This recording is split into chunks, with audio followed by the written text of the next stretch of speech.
2026 by showing your gratitude. iHeartRadio's Thank a Teacher, powered by Donors Choose, celebrating the incredible impact of public school educators. Nominate an outstanding teacher in your life who's gone above and beyond for their students to be among the winners of $5,000 to stock their classroom. Teachers give their time, money, and hearts to help students succeed. Help us say thank you to the educators shaping our future. Get all the info and nominate a teacher who goes the extra mile today at iHeartRadio.com/teachers. Portions of the following program were pre-recorded. Asheville's #1 sports station, ESPN Asheville, WPEK, W225CJ Fairview, WMXF Waynesville, an iHeart radio station. Guaranteed human. Live from the Ingalls studio. I can't wait to play with myself every day. The Sportsocracy. Damn the devil to hell! Let the big dog eat! Let him on the field! Come get you some of this. Fire them cannons! By golly, put more powder in those things. He couldn't take any more disappointment. Oh my God, the Jets killed him.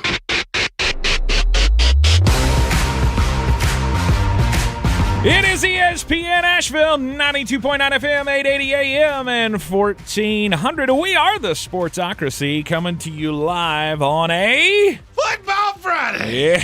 Yes. If you want to tune in, you can tune in everywhere around the world on the iHeartRadio app. See us on YouTube. Just go to thesportsocracy.com, click the live video link, subscribe to the channel, join us in the chat. It is a Football Friday, and I'm the only one in the building that feels fantastic. It's been a day. Poor Tank, he had threat level midnight. Oh, it was chaos. What time did that happen this morning? It was DEFCON 1 at 5:20 this morning. So everything collapsed in the other studio. And Tank came in to do his show, and the board went, I don't think you will. I think you're gonna get to play my game today.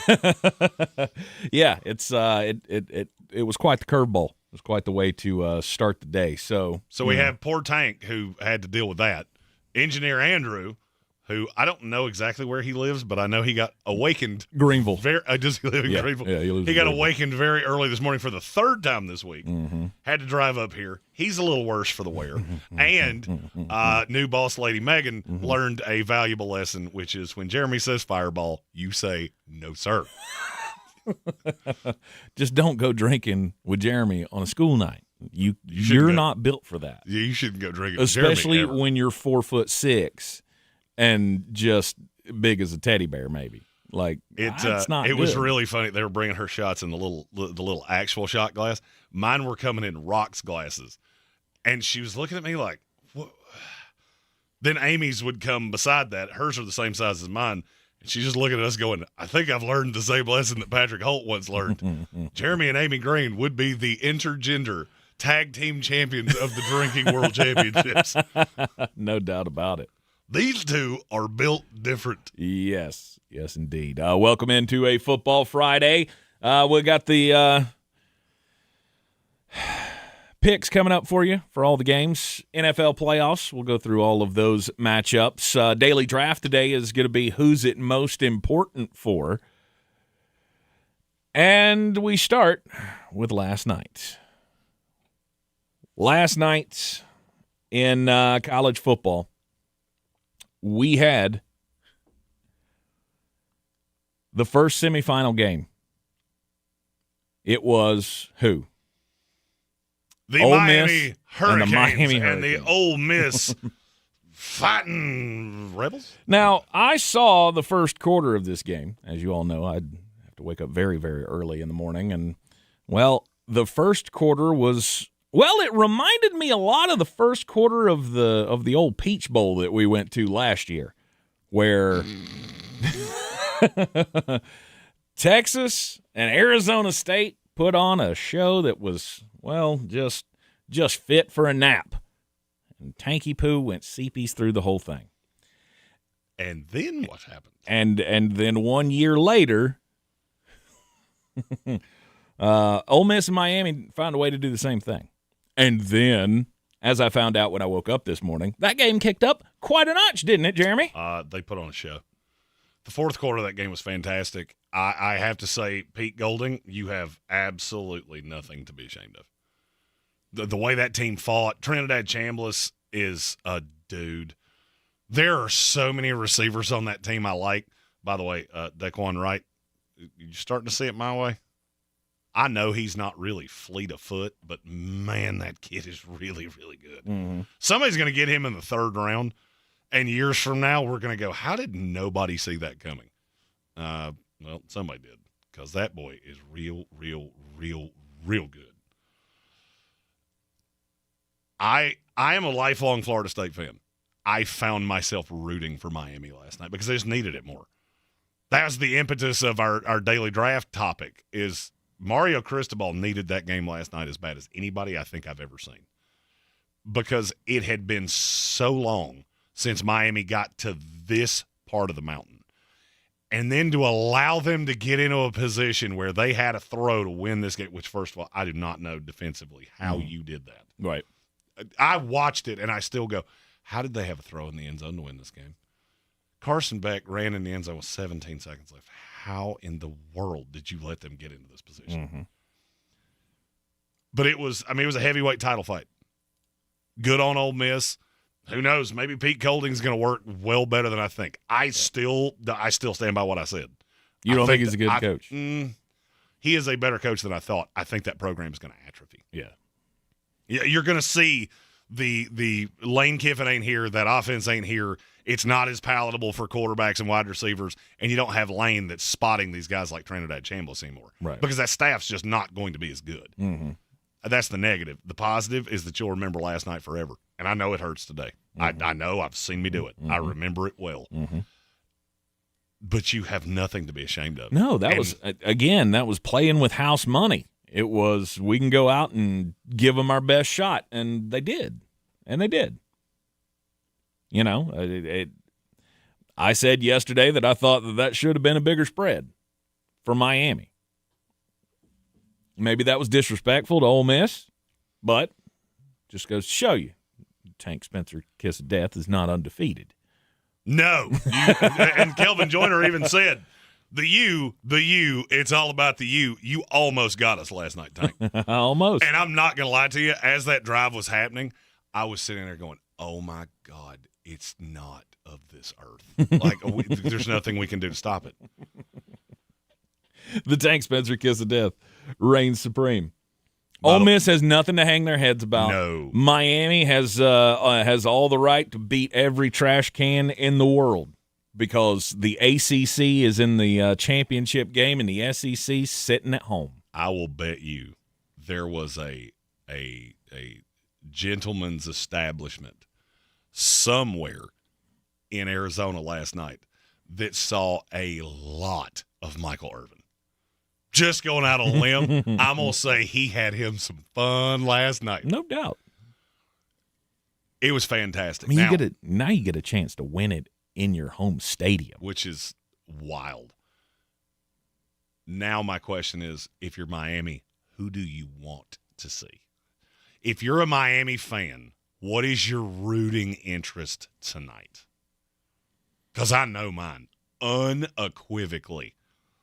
Oregon. I want to see Oregon because I need a team that has the same pressure on them that I do. If Indiana comes in here, they can play as loose and as wild. It will make Ole Miss look like a Tonka toy because the pressure on Indiana is not even in the same stratosphere as Ole Miss, and Ole Miss is not in the same stratosphere as you two. I want to see Oregon because I need somebody to come in here with their puckered sphincter that knows if we don't win this, it's going to get really, really ugly. Right. We do have our first super chat of the day. All right. It's all about the money, money, money. All about the money, money, money. From Red Sea says, legend says the SEC is still whining they have no teams in the Natty. I do believe the old tale does say if you listen really close by the ocean, you can still hear it just means more. Yeah. It's congratulations. The SEC had congratulations 14 to teams. everybody else. They had almost half the poll, and you have nobody left. That's shocking to me. Yeah, well, it's it happens. Miami earned their way here. Look, there are so many guys on that. There are so many guys on that team. And look, I'm not a Carson Beck guy. Carson Beck had a game last night.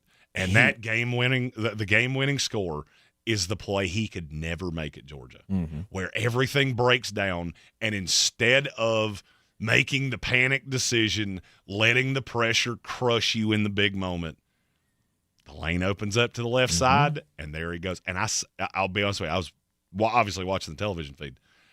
I saw the defense swarm across, and I just screamed out, run. All you got to do is get by that one edge rusher. Even if they take you down, you're fine. You're still fine.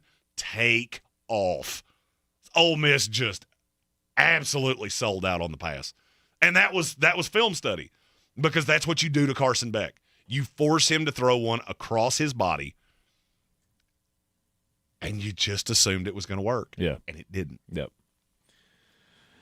So Miami moves on to try to win a national championship in their home stadium, and they'll get either Indiana or Oregon. Question in the YouTube comments says, why does Indiana have less pressure? Stephen Tao. Because they've never been relevant. Because it doesn't matter to anybody. This was worse than Rutgers. I mean, of the last 25 years, the best Indiana football player in the NFL was Antoine Randall L.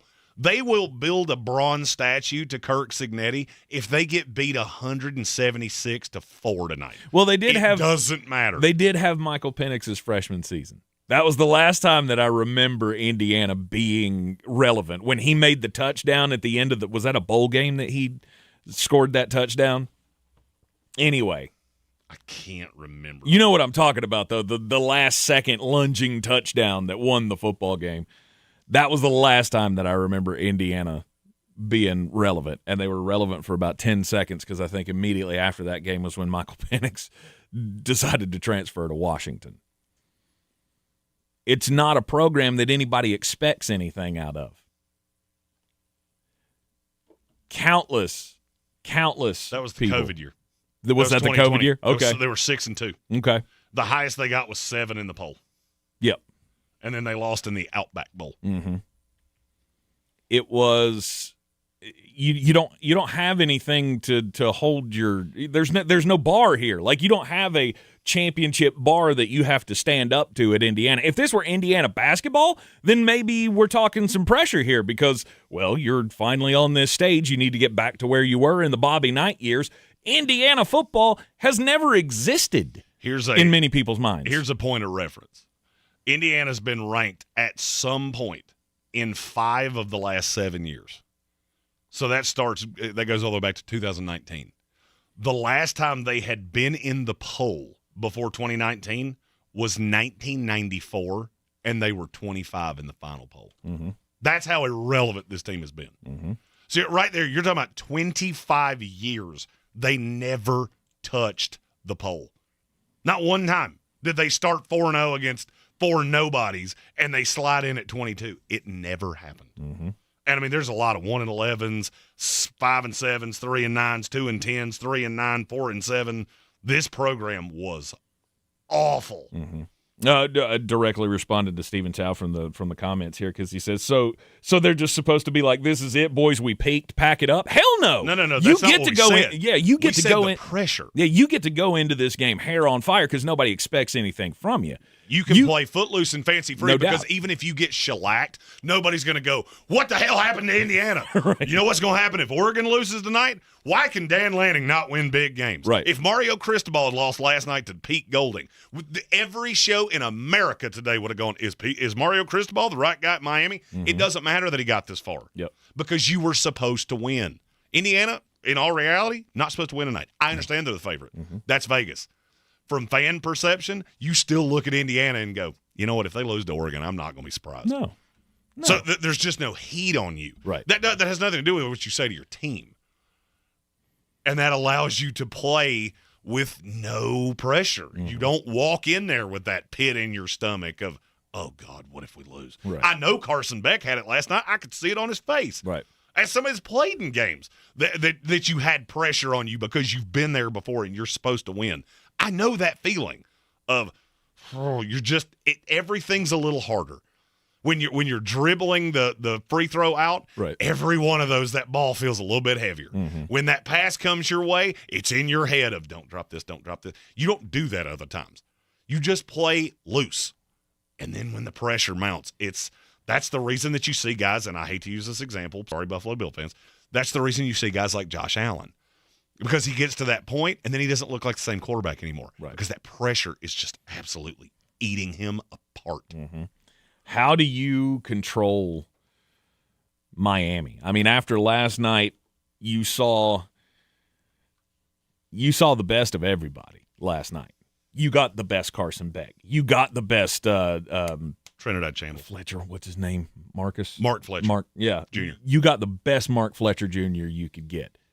You got Malachi the best. Tony. Good Right. Lord, Like have mercy. You took the best shot of everybody last night from Miami. And if Miami could continue to play with that kind of mojo, right? There's so much mojo right now behind that. I apologize if yesterday when we were talking about this that if I made anybody feel like I didn't think the pressure was up there for Miami. But when you have, as Jeremy did say several times on the program yesterday, you got all the Hall of Famers there, right? The first thing I did when I flipped on the game, everywhere. They went. The first one I saw on the coverage last night was Greg Olson. Well, I mean, because they're talking about toss. Everybody that's in it, right? Did you see the coin toss? Yes. Ray Lewis and Michael Irvin are at the 50-yard line as honorary captains for the coin toss. Right. That's a lot of pressure. Yeah, you got all this mojo going. You got all this pressure. You got all of this. Now you're going to be at home for the next game. The pressure is greater on every other program that's left than Indiana. We have a super chat and another comment that's still in the same vein, and I do feel like we need to touch on them both. All right. 'Cause it's all about the money. All about the money. Starts with Soaring Eagle. Said Jeremy Tank, after seeing him in person last night in Glendale, he was at the Fiesta Bowl. Nice. My takeaway from the Fiesta Bowl is still what I said on Monday in the overtime. Trinidad Chambliss has to declare this year, period. And then we get the super chat that the sounder came from. Mm-hmm. Red Sea. Other takeaways, Malachi Tony and Trinidad Chambliss are really good at football. Yep. That's where I want to go right here in a very, and I'll do this quickly. I've looked at this every way I can, and I get it. Trinidad wants to come back, and he wants to win a SEC championship. He wants to win a national title at Ole Miss. Kid, I'm not your agent. I'm not. I cannot say this emphatically enough to you. Declare right now. I will go this far. When scouts see, Chambliss is one of those guys that we were so late to the game that it's hard to take what people think and say about him really seriously because we're all playing catch up. And so we're trying to get the medical, we're trying to get all the background on him. And we're digesting the tape as it's happening, but you're still taking your preconceived notion on him of he's too little, the arm's not big enough, he played at Ferris State. If you just take the tape from the college football playoff of Trinidad Chambliss, he belongs right there with Dante Moore and Fernando Mendoza. You can't do that, obviously. Right. If Dante Moore loses tonight, I think there's a chance he comes back to Oregon, and I think it's a pretty good chance. Okay. If he does that, Trinidad Chambliss could be as high as the number 2 pick in this draft, and it wouldn't surprise me in the least. Mm-hmm. Because I think when scouts dig into this and you really start putting rubber to the road, I think it's going to get really obvious how bad Ty Simpson was at the end of the year and how much higher the upside is on a mobile quarterback like Trinidad Chambliss. Mm-hmm. I think he has to declare. I understand what you want. You don't have a choice. If you don't do this, you will regret it, especially with how old you already are. Yep. Declare immediately. Now. Do it today. Do it before this show is over. Put your name in the mix, kid. All right, respect. You are in the Sportsocracy, and this is ESPN Asheville, 92.9 FM, 880 AM, 1400. Hey, if you are looking for a place to go and watch tonight's game or any of the playoff games this weekend or the national championship game next week, the best thing to do while watching a football game is to enjoy yourself and possibly, pig out a little bit. You can do that down at Bear's Smokehouse Barbecue, the back alley bar. Hell of a place to watch a game. The libations are always flowing, and they are the home of the Bulls. They have the best meat in town, and you can find them on Cox Avenue. BearsBBQ.com. They got 2 locations in town, 135 Cox Avenue downtown on the South Slope, and inside Sweeten Creek Brewing in South Asheville. Check them out, BearsBBQ.com. This is ESPN Asheville, Asheville's #1 sports station. Coming up the middle on a blitz. He throws to the end zone. Touchdown. Beer City's Tar Heel station. Off the back iron. Wilson comes soaring in to dunk it home. Home of the Sportsocracy. He said, Kyle Shanahan asked, why isn't tic-tac-toe named Hugs and Kisses? That's all Take's going to call it. Live from the Ingalls studio, weekdays at noon, ESPN Asheville. Jesus didn't live passively. He lived on a rescue mission. As we step into the new year, the Daily Pursuit with Tim Tebow podcast reminds us that God has called us to more, to live on purpose and rise as conquerors. As followers of Christ, we're called to do the same, because discipline may be painful in the moment, but it produces a harvest of righteousness and peace. Open your free iHeartRadio app, search The Daily Pursuit with Tim Tebow, and listen now. Unlike other health concerns, mental illness is not always easy to see. Depression won't show up on an eye chart, and you can't measure it on your bathroom scale. Sorting out a mental health concern is not something to attempt on your own. You won't find a bipolar disorder by looking at a thermometer. Like many other health conditions, help for mental illness takes professional diagnosis and treatment. Anxiety won't just go away under a stick-on bandage. So the sooner you seek treatment, the better.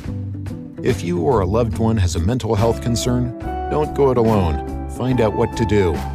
For 24-hour free and confidential information and treatment referral, call 1-800-662-HELP. Learn more at samhsa.gov/support. That's samhsa.gov/support. This is where it starts, where your story begins. This is the trail you blaze yourself. And step by step, you get stronger, faster, better. This is where it starts. How will you finish? Ingalls, we're with you every step of the way. This is J.W. Whitley, General Manager at Parks Ford of Hendersonville. Our value of commitment. Committed to you as our customers and the community that we serve. To do better, be better every day. That's the Parks Promise. Experience the Parks Promise today at parksfordhendersonville.com. Clarissa sells WNC as the #1 team in Buncombe County. We have the customer service experience to assist you in achieving your real estate goals. Our team offers something that 90% of listings in our market won't have, Zillow Showcase. Check us out at clarissasellswnc.com. Sure, you know Appalachian Motor Coach is the official shuttle sponsor of the Living the Dream Tailgate Tour. But did you know that they can get you anywhere in style? Weddings, bachelorette parties, corporate gatherings, family reunions, Appalachian Motor Coach makes the ride part of the fun. Luxury seating, climate control, and none of the stress of parking or driving. Appalachian Motor Coach gets you there relaxed, on time, and ready for the party. For more information, visit them at AppalachianMotorCoach.com. Appalachian Motor Coach, the best memories start on the ride.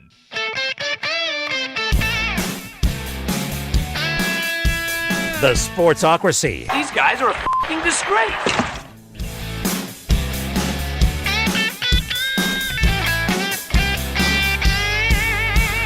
And we're back in the Sportsocracy. It's ESPN Asheville. It's look, I am trying to turn the day around. It was turn the beat around, actually, if you think about it. He would not stop singing that earlier. I can't. Sometimes I get songs stuck in my head, and I cannot stop. But anyway, welcome back into the program. It is Football Friday. And it is the day after the first semifinal game of the college football playoff. Miami taking down the Ole Miss Rebels. The SEC, gone. We are the captain now. Out of the college football playoff, so the champion will be either from the Big Ten or the ACC, which, geez. Sorry, just hearing that is stupid. The conference that almost got left out of this thing entirely has a team left. And That's insane. A real legit big boy shot to win the whole thing. Oh, I You think they're gonna complete the journey here. I want to know who they're playing. I want to see tonight. Yeah. And that's what we do next. Yep. We break down Oregon, Indiana. Yep. What more could you possibly ask for in a game than the number 1 quarterback versus the number 2 quarterback in this set? I'll be honest with you, that's the reason I didn't go to the game. I wanted to go to this game. I want to break this film down, which we're going to do tonight. Tank and I will be live at 7:30 when this game kicks off on the YouTube stream. You cue your television up with us because we are fractionally behind. We're streamers. Have to. Oh, well, have to do that too, but we're also streamers, so we'd be 3 seconds behind you anyway. That's a little slower than cable television. And we'll break this down, what we see. Mendoza, Moore. I'm very excited about this. We had to make sure that the sponsors were okay with it. They were. Thank you to our wonderful, wonderful sponsors who went, you radio, and we believe in you, and we trust you, and I greatly appreciate that. But there is no radioing. They did also say, we're afraid that you might die. So if you want to sit one out, that's not bad. I sent my schedule for the next 3 months, and they went, you need a nap in there somewhere. Yeah. There is not a unit in this game tonight that's weak. Nope. You have 2 good defenses. You have 2 good offenses. You have 2 high-level NFL prospects in Dante Moore and Fernando Mendoza, and they go head-to-head. And I think they're going to bring it. I think you're going to see the best of both of them. And now the question is, how do you think this game goes? The 2 teams that are facing off tonight gave up a combined 3 points in their quarterfinal matchups in the college football playoff. And in fairness, look at who they played. It's fine.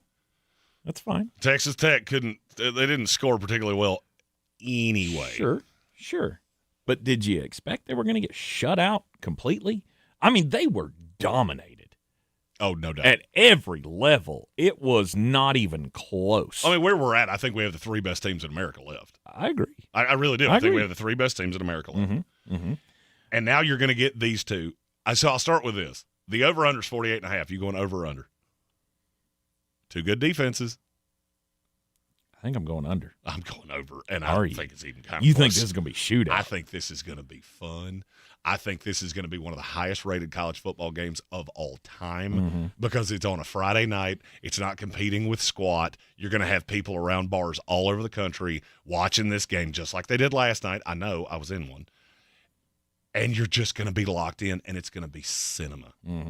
That's the reason I didn't want to be in the building. The ambiance will be great. In terms of seeing what I need to see, I'm determining, at least for me, when I release my top 100 board, I'm determining who the number 1 quarterback in this class is off this game because they're so close. Yep. What I've seen out of Mendoza and Moore, they're very close. I like one better than the other right now. This is the greatest pressure cooker you could possibly put these 2 guys under because it's not like one of them's – last night, Ole Miss's defense is nowhere – that was the one unit in these semifinal games. That defense is not as good as the offenses and the defenses of the other 3 teams. I don't get a great read on Carson Beck. This is the perfect way to evaluate it all because it's all even. Vegas does a power ranking every week. Overall, where is Oregon? 2. 3. Where's Indiana? 1. 4. Okay. Offense. Where's Indiana? 2. 5. Where's Oregon? 6. 7. That was defense. Offense. Where's Oregon? 3. 1. Okay. Indiana's 6. Yeah. This is a perfect matchup. That's why I laughed at you so hard when you said this about, we got 4 non-traditional powers. Look, wait till the game gets closer. The more you think about it and the more you look at it, this is incredible. Who has the advantage? I think, for me, Oregon has more NFL players. I think Indiana has more high-level college players. I'm taking Oregon to win this game, but I don't feel good about it. Yeah. There hasn't been a game in this playoff I've had less shekels on than this one, because I'm not going to lie to you. I don't even want the pressure of having to root. I want to just sit my fat keister in my chair, turn this game on. To me, this feels like the opening night of a movie that you've been waiting for 2 years. And I'll take Stephen Tao, for example. I know he's anxiously awaiting Dr. Doom. This is opening night. We're hours away. The ticket's in my hand. I'm going to sit down, and I don't care what happens from here. Stay on the other side of that door. Leave me alone, and let me enjoy. Yeah. It's going to be a hell of a game. No doubt about it. I still feel like there will be passive watching. We until it gets close. Right. This is one of those that I'll keep the old ESPN app on and see how it goes. For many fans, I know all of us are going to be locked in, no doubt about it. So Detroit Fan Man has a question that I think we need. Okay. All right. So now, what's the one reason this game might be lame? All this enthusiasm now has me reluctant. Mm-hmm. It's a defensive battle. That's not lame to me, though. That's two high-level quarterbacks going against defenses that are just flying all over the place. Yeah. My fear, see, you're one of those that you like video game numbers. I want a great game. You could tell me this game is 10-7, and I'm not sure that I'm not more excited by that than 24-23. The one caveat that I'm afraid of is one of these quarterbacks falls on their face. Mm-hmm. And I would probably lean to Fernando over Dante Moore. Of the hype's too big. This is the first defense like this you faced. Now, they have faced each other. Mm-hmm. But to me, this game's so different than where we were there, because you got an Oregon team that's pretty young. You got an Indiana team that's very veteran. So they played at the middle part of the season. You got an Indiana team that's got, I think, like 7 or 8 fifth, sixth-year guys that have played a ton. They were at JMU together. They had a huge advantage over Oregon then. There are no freshmen now. There's not one on the roster. You've played enough games. You're basically 10 years ago, you'd be halfway into your second season by now with how many games they played this year. Right. And I look at Amari Washington, Mateo Uiagalelei on that Oregon side. What if the line can't hold up to that, and it looks like when they played Ohio State a year ago? Not this year in the Big Ten title game, when they played last year in Columbus, and Ohio State just sweltered them. Mm-hmm. That's my fear. Do I think that's going to happen? No. But if you told me this game winds up being just a grumper, right, that's where I would say it becomes one. Okay. I say the only grumper ability of this game is if it is a defensive battle and it's 9-3. You don't. That's cinema. Oh, sure it is. Remember Game of the Century?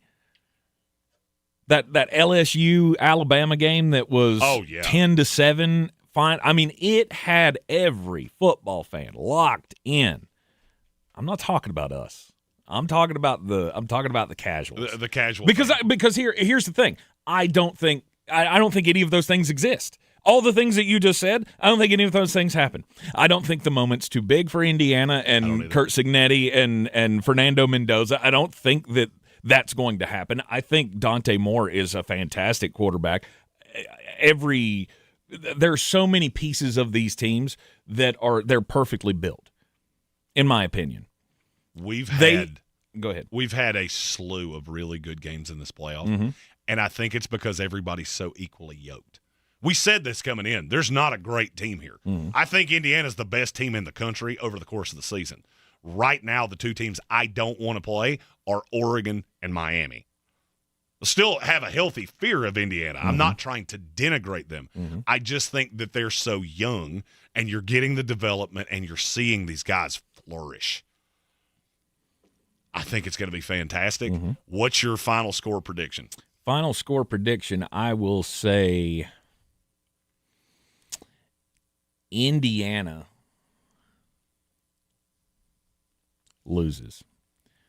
And I'm going to say it's 22-19. I'll go 38-35, Oregon over Indiana, mm-hmm. and that field goal happens with all zeros on the clock. Yep. Everybody pretty much is expecting a close one tonight. Semifinal number 2. You will hear it right here on ESPN at Asheville, 92.9 FM, 880 AM, 1400 on the terrestrial signals. We will have the coverage of the game for you, as well as, of course, the national championship game coming up, not this coming Monday, but the following Monday night here on WWNC, thanks to ESPN Radio. We will be right back here in the Sportsocracy on a Football Friday. ESPN Asheville, your mountain weather forecast. Damp evening if you are heading out. Grab the rain gear. Some rain around, especially after 3 or 4 o'clock. 65, so very mild. The good news is we don't have to worry about winter weather. Even tonight, we're only dropping to the mid-50s with occasional rain.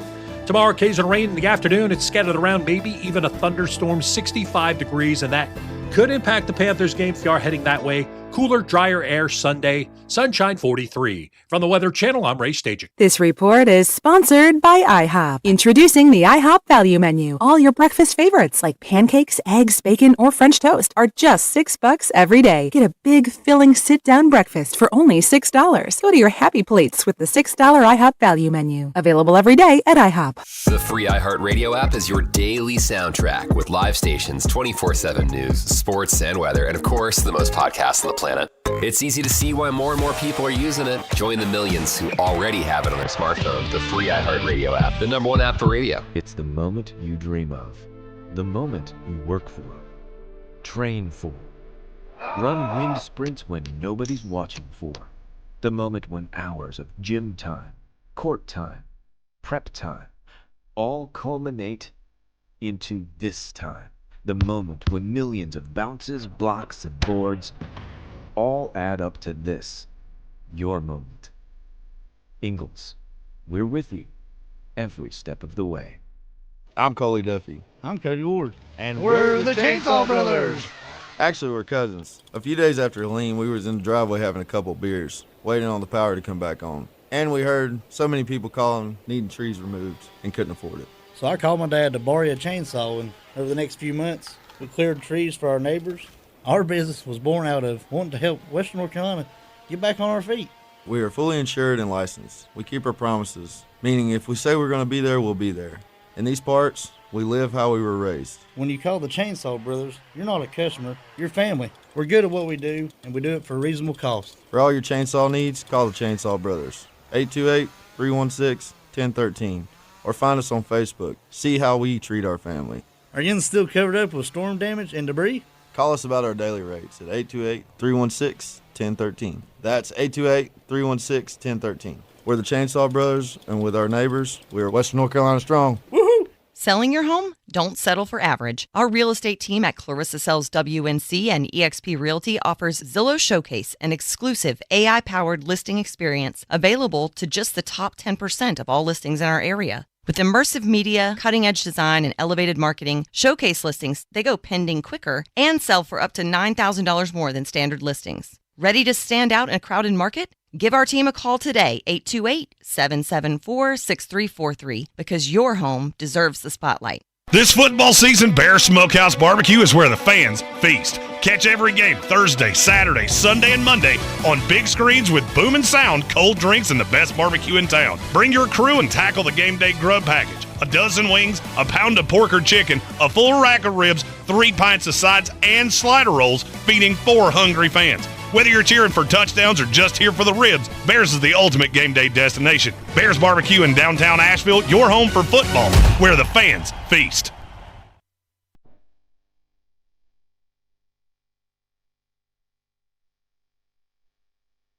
The Sportsocracy. You are a regular nuclear meltdown. You better cool off. We are back in the Sportsocracy. This is ESPN Asheville. It's 92.9 FM, 880 AM, 1400. It's a Football Friday. I feel like we should give a shout-out to whoever it is made this tremendous. I'm not sure what that is.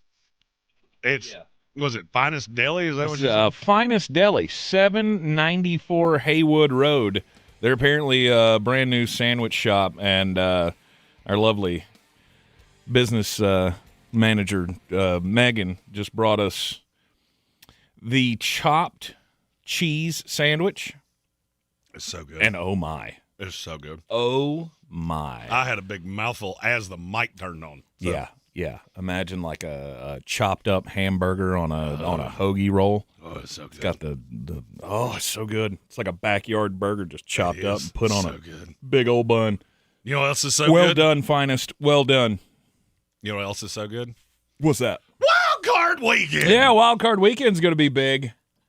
We have WWNC, our sister station, News Radio 570, WWNC, carrying the first game of playoff weekend, Wild Card Weekend.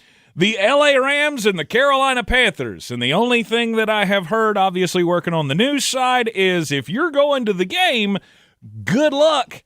Take a poncho and be ready to evacuate the stadium a couple of times because it's going to be gross. It's going to be raining. There'll be thunderstorms. There could be lightning delays. There could be a manner of things playing right into the hands of the Carolina Panthers, who are looking for the biggest upset of the weekend. Pack your galoshes. I am curious if you see this game the same way I do. I'm starting to get a steady pool of angina if I'm the Los Angeles Rams. Okay. Do you remember the first time we played this game? Sure. What was the weather outside? It was gross. Oh, the weather outside was frightful. Matthew Stafford was not so delightful. No. And since they had no place to go, they went home with an L, with an L, with an L. I'll take Carolina to cover this number. In a gross fest, no doubt I will take Carolina to cover this number. I will still take LA to win. But I think this game is way closer than everybody else does. You lost me at the hook. 10.5? 10.5 is – I can't do it. L.A. Rams, I'm with you. I think the safer play here is Carolina to cover. But if you're going safe, Rams in the money line. 10.5 points is too much, especially if it's going to be as gross as they're saying it's going to be. Now, it could be one of those where, it rains for a few hours in the morning, and then it clears up, and it dries out a bit, and then it comes back and rains. So it may not completely be a slog fest on the field itself. We'll just have to wait and see. They have, years back, they used to have a bunch of drainage issues at Bank of America Stadium. They have cleaned those up quite nicely over the last few years, so I'm not really worried about that per se. I think the Rams come in here with a whole lot of pressure. Do I think it really matters to them? Not really. I don't know that you come in thinking, oh, God, we lost this game 6 weeks ago and blah, blah, blah. Playoffs just mean so much more. The thing that would scare me, and I finally tangibly have this. I've teased this for about 2 years. I finally have the stats on Matthew Stafford in weather games. Oh, good. So this year they've had, or in this calendar year, I should say, they've had 2 real weather games. Okay. The first one was against Carolina. Matthew Stafford was 18 of 28, 243 yards, 2 touchdowns, 2 interceptions. He was sacked twice. Last year, last game of the season, the one that they got beat in the playoffs, they played the Philadelphia Eagles. Matthew Stafford was 26-44, 324 yards, 2 touchdowns. He was sacked 5 times.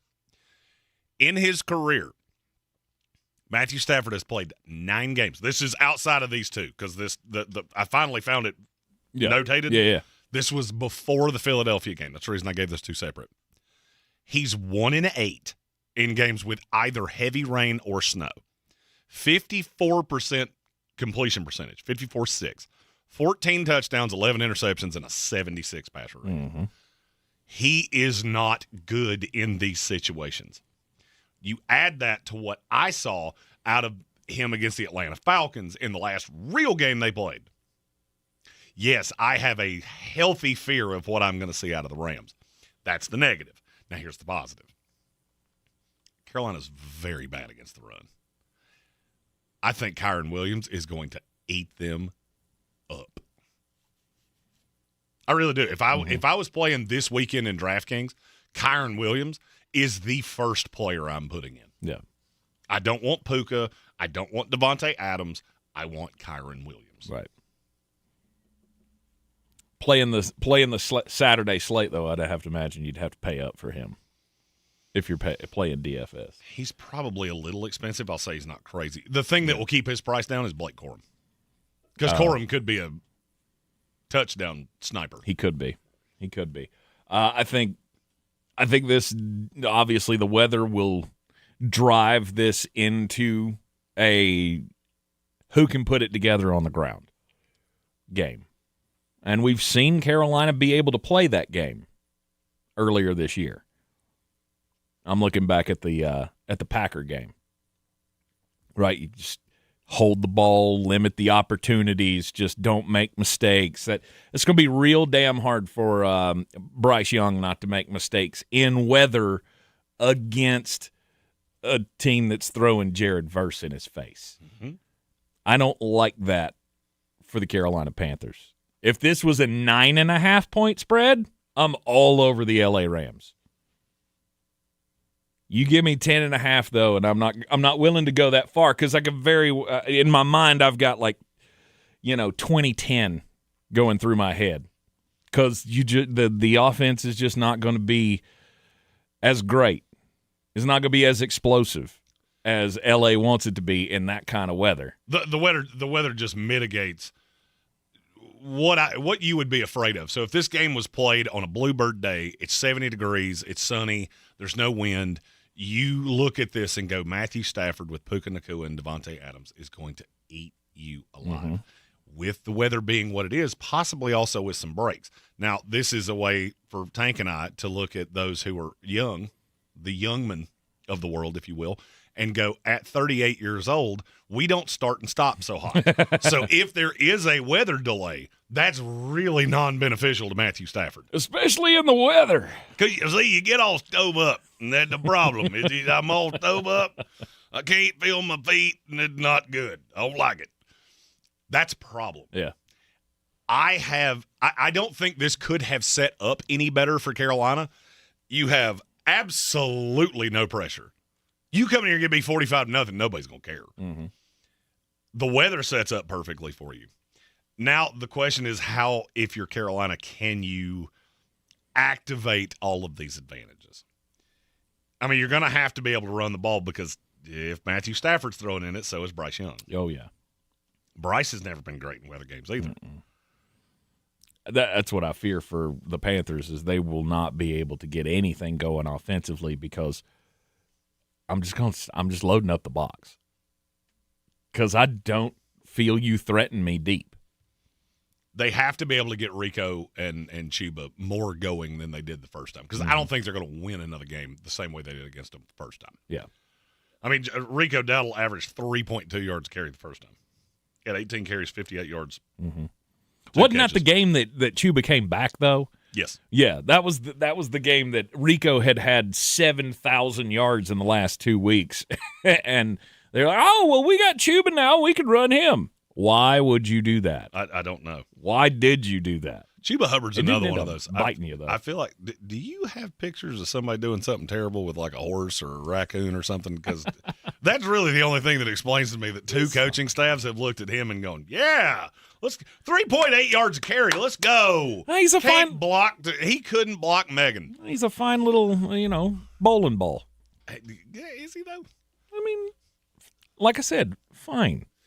To me, Chuba Hubbard is Michael Turner if Michael Turner had been hit in the head with a hammer right before he started playing in the NFL. Okay. It's every negative I can say about a running back. Mm-hmm. But you're going to need him. I mean, the ideal game plan for me for Carolina is that Bryce Young throws it no more than 24 times. Agreed. It would really make me feel hunky-dunky if he could go 18 of 24 for about $145, a touchdown, and not be sacked more than 3 times. Mm-hmm. Chuba and Rico combined for 36 carries. You break those up however you want to. Mm-hmm.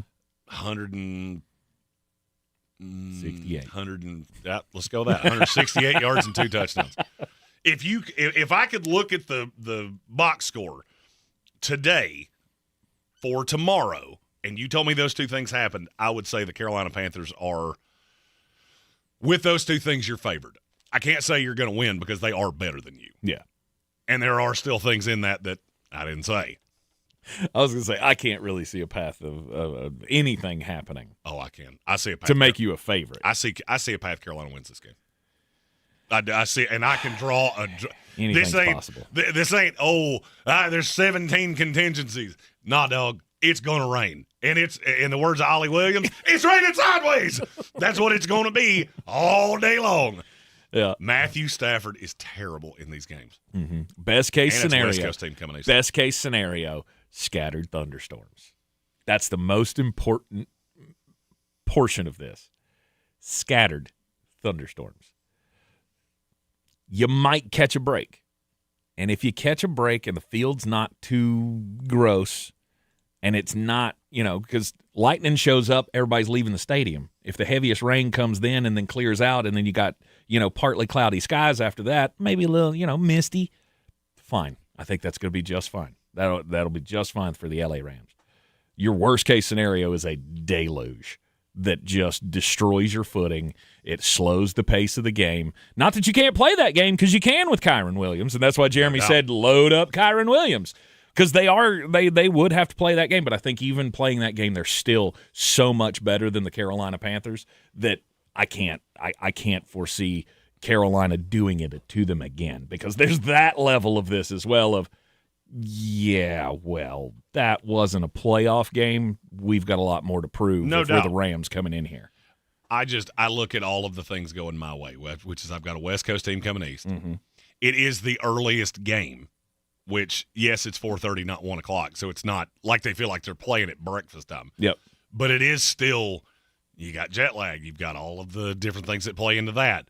We're an hour east, or an hour west, of Bank of America Stadium, hour and a half. I'm looking out the window right now going, it doesn't look real hunky-dunky out there, and this game kicks off in 28 hours. Mm-hmm. So I don't just think it's going to rain. I think it's going to start raining early. Mm-hmm. This gets real slick track because Bank of America, I would say it's top 5 worst stadiums in America for when it rains, because that track it turns into a horse track fast. Mm-hmm. And you add all those things together. I'm taking the Carolina Panthers plus the 10.5. What is the total on this game? I don't have it in front of me. I clicked off of it, of course, like a dumbass. 45.5. I'll go under the 45.5. And I think both of those are pretty safe. I'm heavy on the under. 45.5. Sharp money is lightly on the under. You got about a 10% prop on the money to the tickets. Yeah. But it's 2-1 over. Mm-hmm. Which makes me like the under even better. Oh, absolutely. Because that's go the other way. You looked at the Rams and went, they score a lot of points and the Panthers aren't good. And then you didn't look at anything else. Didn't look at a single thing else. We're both in lockstep on this one. Let me tell you another weird anomaly that I can't really wrap my brain around. What's that? What would you say the money is on the money line? Percentage breakdown.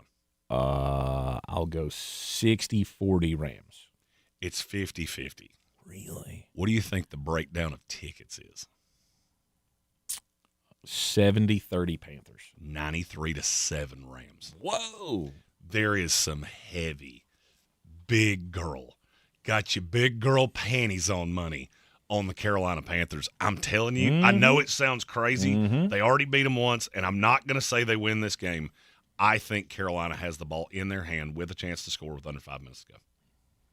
Chance to win. I'll go 2017 Rams, and it is taking everything in my power not to say Carolina Panthers. Yeah.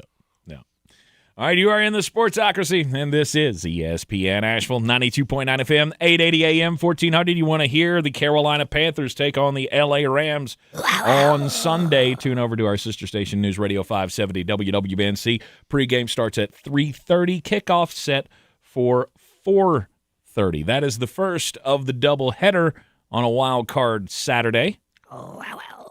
Green Bay Packers and the Chicago Bears in Chicago Can Green Bay continue to be their daddies? We'll talk about that up next here on ESPN Asheville. ESPN Asheville, your mountain weather forecast.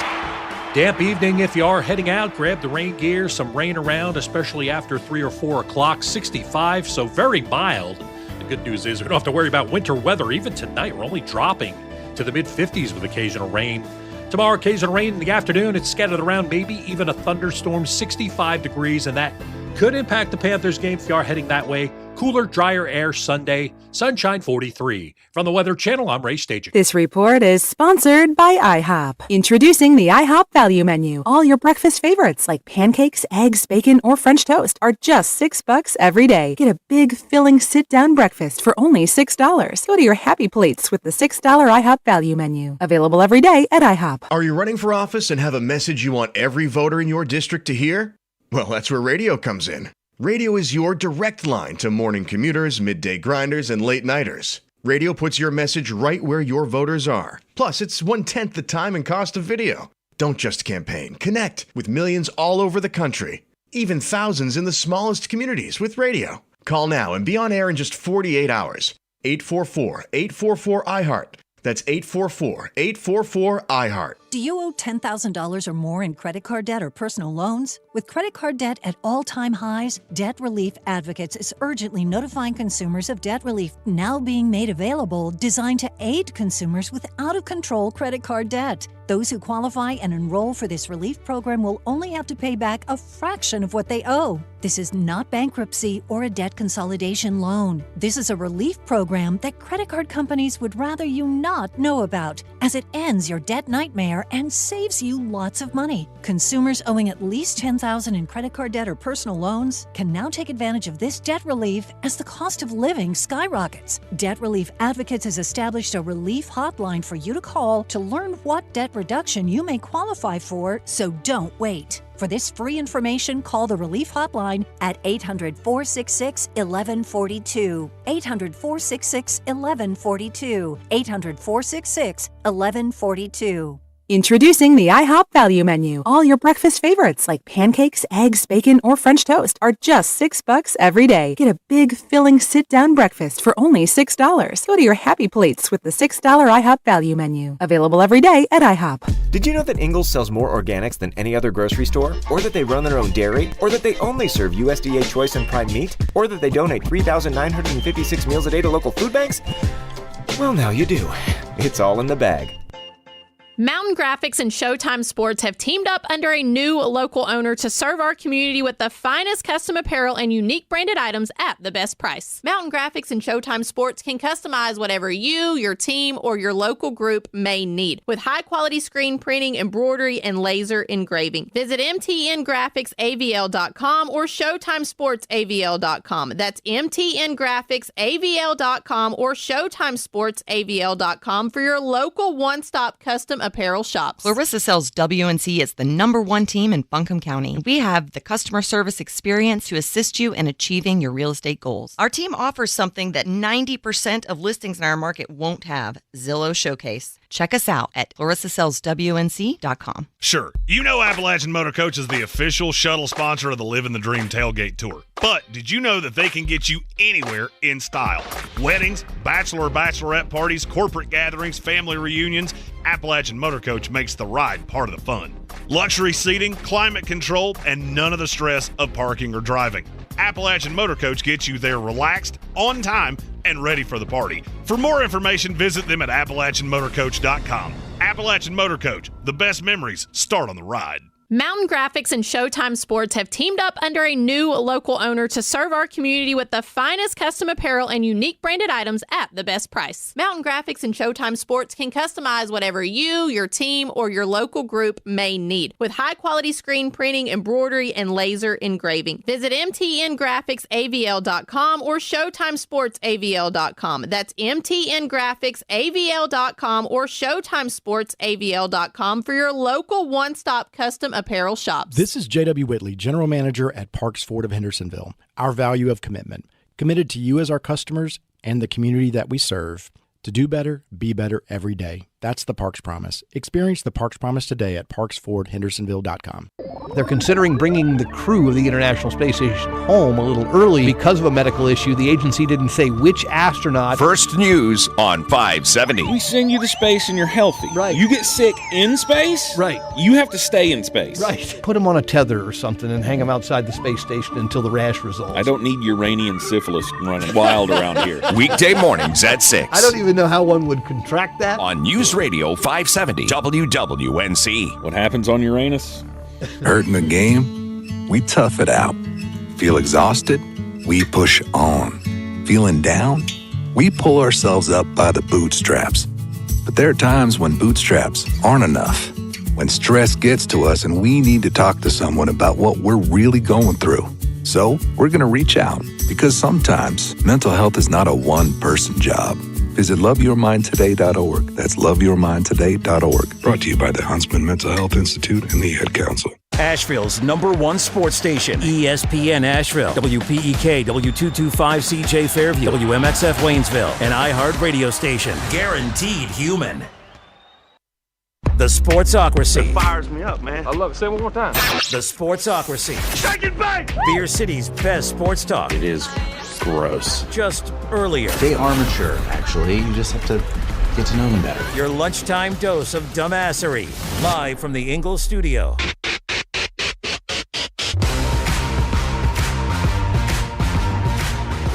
Welcome back into the Sportsocracy on the ESPN Asheville, 92.9 FM, 880 AM, 1400. We are heard everywhere you go on the iHeart Radio app, seen everywhere on YouTube. Just go to thesportsocracy.com, click the live video link, subscribe to the channel, join us in the chat. Best way to get in touch with the program here on a Football Friday. Playoff weekend, wild card weekend. We'll give you all of the breakdowns of the picks for each of the playoff games. We still have the daily draft coming up at the top of the next hour, where we'll talk about who is this week most important for, who is still alive in the football world, whether it be college or pro. We've picked one game. Uh-huh. Now we're on to what I think is the most interesting game of the weekend. All right, the 8 o'clock game on Saturday night, the NFC North matchup between the Green Bay Packers and the Chicago Bears. Green Bay's a 1.5-point favorite on the road at the Bears. Is that not bizarre to you? It's not bizarre to me because it's the Chicago Bears. But it's the Green Bay Packers. Yeah, but the Green Bay Packers, if you're just you've been here before? It is. It's if you're weighing these two teams, who's got a head coach who has led as a head coach to victories in the playoffs? It's Matt LaFleur. I guess I'm just looking at a team that is absolutely obliterated. Mm-hmm. I'm going to give you a list, and I want to see if you know what this list is. Malik Willis, Marshawn Lloyd, Dontavian Wicks, Savion Williams, Bo Melton, Tucker Kraft, John Fitzpatrick, Donovan Jennings, Elton Jenkins, John Williams, Travis Glover, Zach Tom, Warren Brinson, Devontae Wyatt, Jordan Riley, Micah Parsons, Nick Neiman, Christian Welch, Nate Hobbs, Bo Melton, Zane Anderson, Kamal Haddon, Javon Bullard. I'm going to guess that's the list of guys who have missed at least 4 games this year. That's the list of guys that have an injury designation going into Saturday. Oh, okay. Now, a bunch of them are on IR. Right, I was going to say. Now, you can figure out who the ones on IR. Right. Tucker Kraft, Devontae Wyatt, Mike Parsons. This is a killed team. This is an offensive line that I think is missing the stalwart. And to me, Zach Tom and Elton Jenkins are the best 2 offensive linemen they have, and it's not even close. Mm-hmm. And you take that away, you take away a handful of your weapons, and what I'm seeing is a team that really cannot afford anything to go wrong on Saturday night. Mm-hmm. Now, I say all of that, and then I follow it with this. I believe in the Sasquatch more than I believe in the Chicago Bears. Mm-hmm. Because I have personally never seen a quarterback just watching with my eyeballs and then using his numbers to back you up. Caleb Williams is completing 58% of his passes. That's Anthony Richardson level. Mm-hmm. This is not a good offense. Oh, but they put up numbers. Okay, watch the games. Stop spouting to me what you see on SportsCenter. Stop telling me how much you know Ben Johnson when you're talking to two people that literally grew up not 10 minutes down the street from him. I know how smart Ben Johnson is. I'm well aware of that. Right. That's why you're here. Now what do you do once you get here? And this game is interesting to me because I think we're going to walk away from this with sweeping declarations about whoever loses, and I'm not sure it's fair. Because I think these two teams are really evenly matched. As they sit, I get one of you's the 2 and one of you's the 7. I think you're very similar. And I'm curious to see which way you're leaning. I am leaning Green Bay Packers. The minus 1.5, to me, it's who's going to win the game. And I cannot put my weight, as much of it as there is, behind the Chicago Bears. I want to, but I don't see Caleb Williams being that quarterback that can run circles around a team in the playoffs. And that's what I feel a lot of the Ben Johnson offense feels like to me. At times when it's grooving and it's making big plays, I mean, it's just you're out there running circles. I don't think you can do that against this team with that quarterback. Okay, I'm gonna tell you something that this is an analytical number, and it absolutely scares me to death if I'm a Chicago Bears fan. Mm-hmm. What is Caleb Williams' passer rating under pressure? 4. 68.8. Okay. That is over 20 points better than Jordan Love's. What is it when he's clean? Obviously, it gets way higher. 82. Jordan Love's is 128.8. Okay. Caleb Williams is 99.4. The more time you give him, he doesn't get significantly better. Right. I don't think they're going to get home on Caleb Williams all that much. And if I'm Jeff Hafley, who I believe in a lot, I also firmly believe he's going to be the next head coach of the Miami Dolphins. Mm-hmm. And half of that equation just signed with Miami about an hour ago. Mm-hmm. John Eric Sullivan, new GM of the Miami Dolphins. If I'm Jeff Hafley, I'm looking at this going, I'm going to play good coverage on the backside, and I'm going to let Caleb Williams beat himself. Mm-hmm. Because I know he'll do it. I've watched him do it. I don't need to speed you up. When you get off script, that's when you do the best things that you do. Then don't take him off script. Let the secondary man up. I'm not overly – I like the weapons for Chicago, but I still have to factor Caleb Williams into that. Mm-hmm. I'm going to be on the opposite side of you. Okay. I'm going to take the Chicago Bears. I think this is going to be a sludgy game to the point of my final score is probably 2014. Okay. It's in Chicago. Mm-hmm. It's going to be cold. There's no real – outside of it just being cold, there's no real weather that I can find. Now, I also thought that about Carolina. I was looking at the wrong day. So. Right. I don't think the weather's going to play a role. The home crowd will. Chicago's going to be insane for this. Because even the rose-colored glass, most rose-colored glasses, Chicago Bear fan, did not think they would be here. The 2 seed in the NFC. You didn't think that. I'm sorry, you just don't. It's going to snow, by the way. A lot? No. I'm about to say because No, it's not not really. even on the icon of what I'm saying. No, it's going to be snowing in the afternoon, and then there'll be like flurries around kickoff, and then it's kind of clear after that. So it's not going to be like this is a snow game kind of thing. But you could But it's see gonna be it that pushed cold. up against the wall on the. Oh yeah, maybe so. You may just see a dusting, and it'll just be one of those that maybe makes the numbers look a little faded on the field. Not much accumulation out of it, but I don't really care. I mean, both of these are cold weather teams. That's what you're kind of built for, or supposed to be built for. I do know one team has way more experience of their quarterback playing in games like this. No doubt. So that does kind of. Is that the differentiator to you? Yes, the quarterback is the thing that draws the line in the sand, to quote Macho Man Randy Savage. See, I don't think there's a huge difference between the two of them. I don't think either one of them are great. I don't think Jordan Love can't play great. I don't think Jordan Love's great, but I think if we were judging greatness on the scale of is great Jordan Love or is great Caleb Williams, then I'd have to go with great as Jordan Love. To me, they're 1A, 1B. Really? They're that close for you? Okay. All right. I mean, the consistency with Jordan Love is higher. I think the wow moments with Caleb Williams are better. Mm-hmm. So I would say Caleb Williams' highs are higher, his lows are lower. Jordan Love's more within the median. Yeah. Jordan Love's is also one of the – I mean, we talked about this before. Jordan Love's one of those guys that makes bad decisions time after time after time, and they don't seem to bite him very often. Mm-hmm. I mean, we have to give him credit for that. It doesn't make any sense. 22-20. That's my final score. I don't think it's going to be flashy. I don't think it's just going to be who can make the one big play that will break the game. The Packers, to me, feel like the team that's limping into the playoffs the most. Mm-hmm. That if this season's 2 weeks longer, I don't think you're here. Because I think one of those teams behind you would have caught you. Mm-hmm. And I can't get away from that. You get Chicago at home, amped up fan base.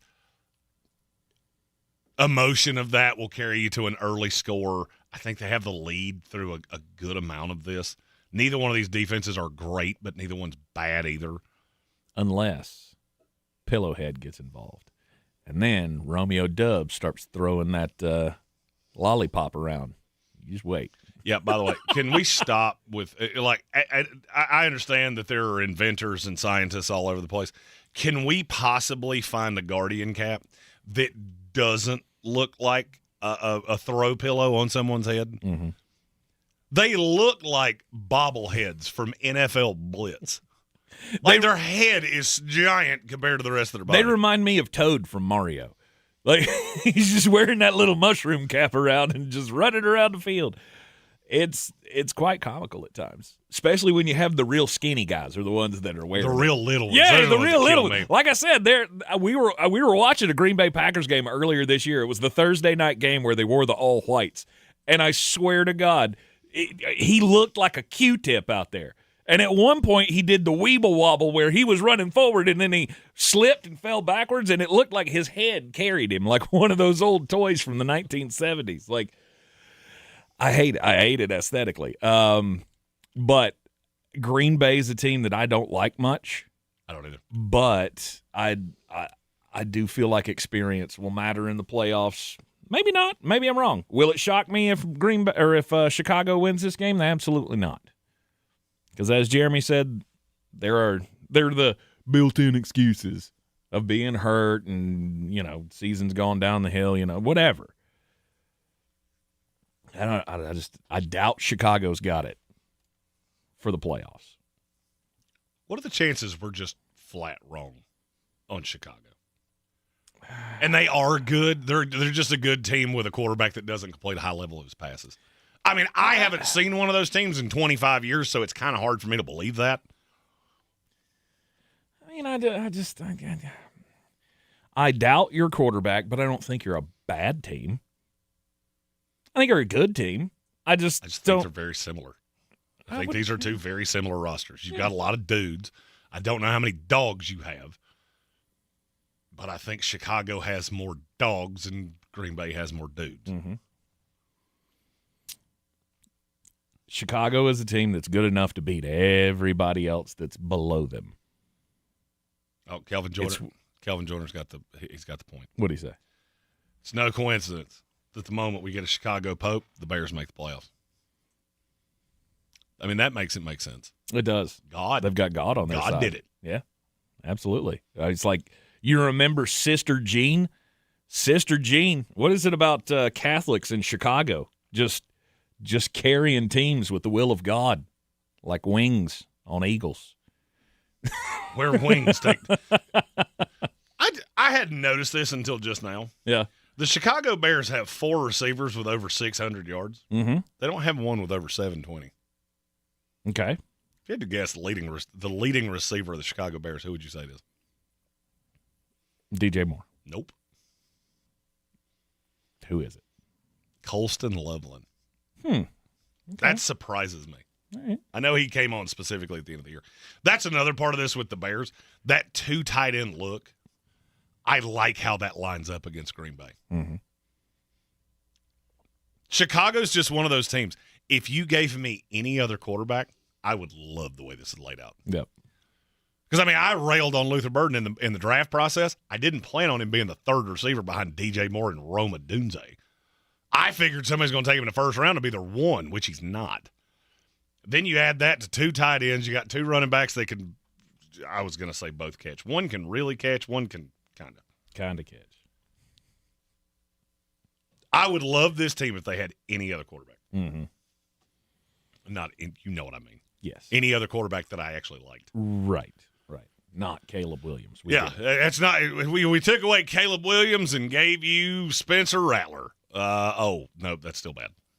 All right, so I'm going Green Bay Packers to cover the 1.5. I think it is under the 44.5. Jeremy, under 44. You are under as well. However, you are taking the Chicago Bears plus the 1.5 on the nightcapper on Saturday night, of Wild Card Weekend. The everything gets going, like the pressure just really gets amped up. First thing on Sunday, first matchup, Buffalo Bills and the Jacksonville Jaguars.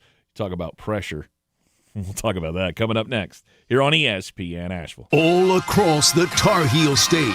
Tar Heels on the run. Trimble to the cup, layup, Kellen in the foul. This is Carolina basketball. Long rainbow three, nothing but net from the rookie. Out to Trimble. He'll try another triple. Counted. The home of the 6-time national champions. Drives and hammers it home.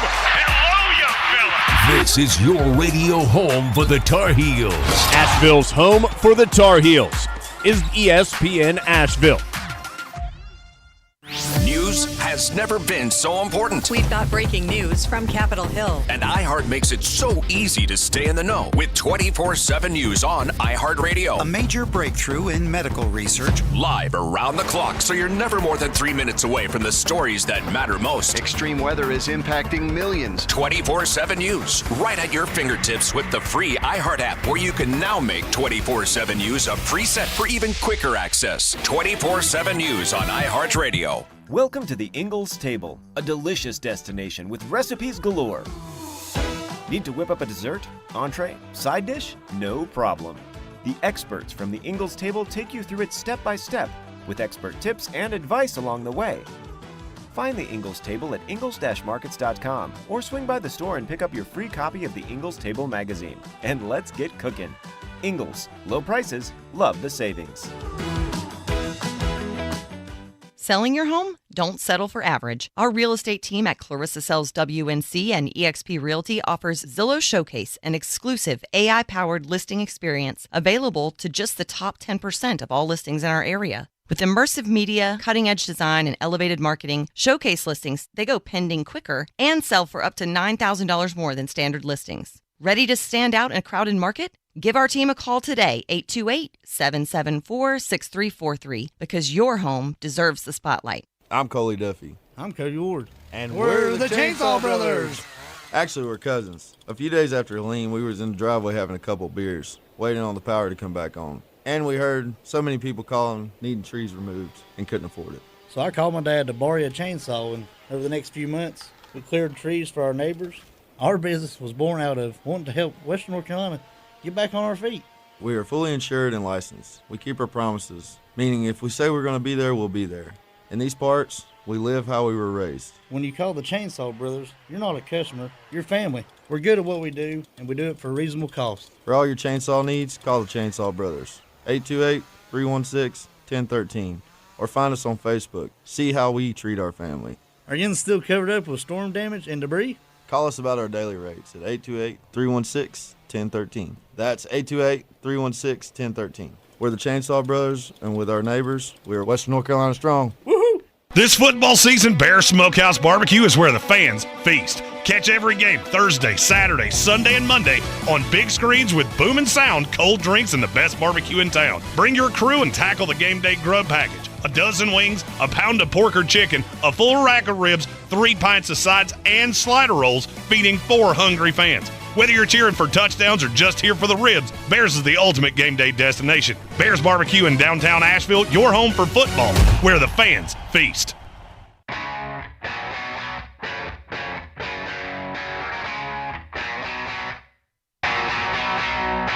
The Sportsocracy. That is some good, clean family fun there, eh, Cot? Back in the Sportsocracy on Football Friday. Sunday afternoon. Every time I yell Football Friday, I just hear Megan beside me go, like, why are you yelling? It's so loud in here. The lights are bright. I'll never drink Fireball with you again. It's a risky game. Try to go play with the big boys on a school night, and it doesn't work out all the time. One of my oldest friends in the world is the owner of Appalachian Motor Coach. He called earlier. We went down this rabbit hole, and his name's Cole. He said, yeah, every person that's ever done business with or been friends with Jeremy at some point has had that, I'm going to drink with you tonight. And then the next day, sucks a lot. Mm-hmm. Like it's on your timeline of worst day I've ever had ever. Yep, as someone who's lived that life for about 6 years. Mm-hmm. 6 years now we've been partnered up doing this thing.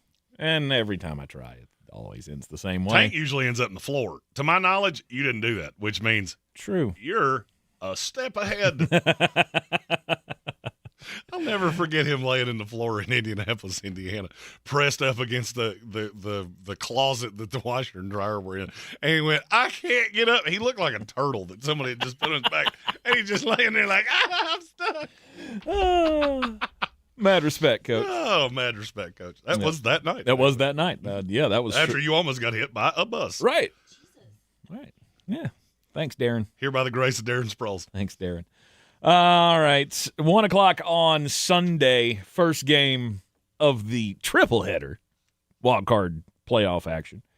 I think it's a great day of football. The Buffalo Bills go to Jacksonville to take on the Jaguars. If you hated Football Friday, you're really going to hate this. Nobody circles the wagons like the Buffalo Bills. But do they? This game is fascinating to me because Buffalo does not feel like a heavy hitter. This feels like it should be a significant Jacksonville lean. Why is Buffalo a 1.5-point favorite? If you've watched these two teams over the last 2 months and you can explain to me without saying Josh Allen's name, if you can explain to me why the Buffalo Bills are a favorite in this game, you're a witch. You may also be a liar. Defense. Jacksonville's better. I know. Not even close. I know. I don't see.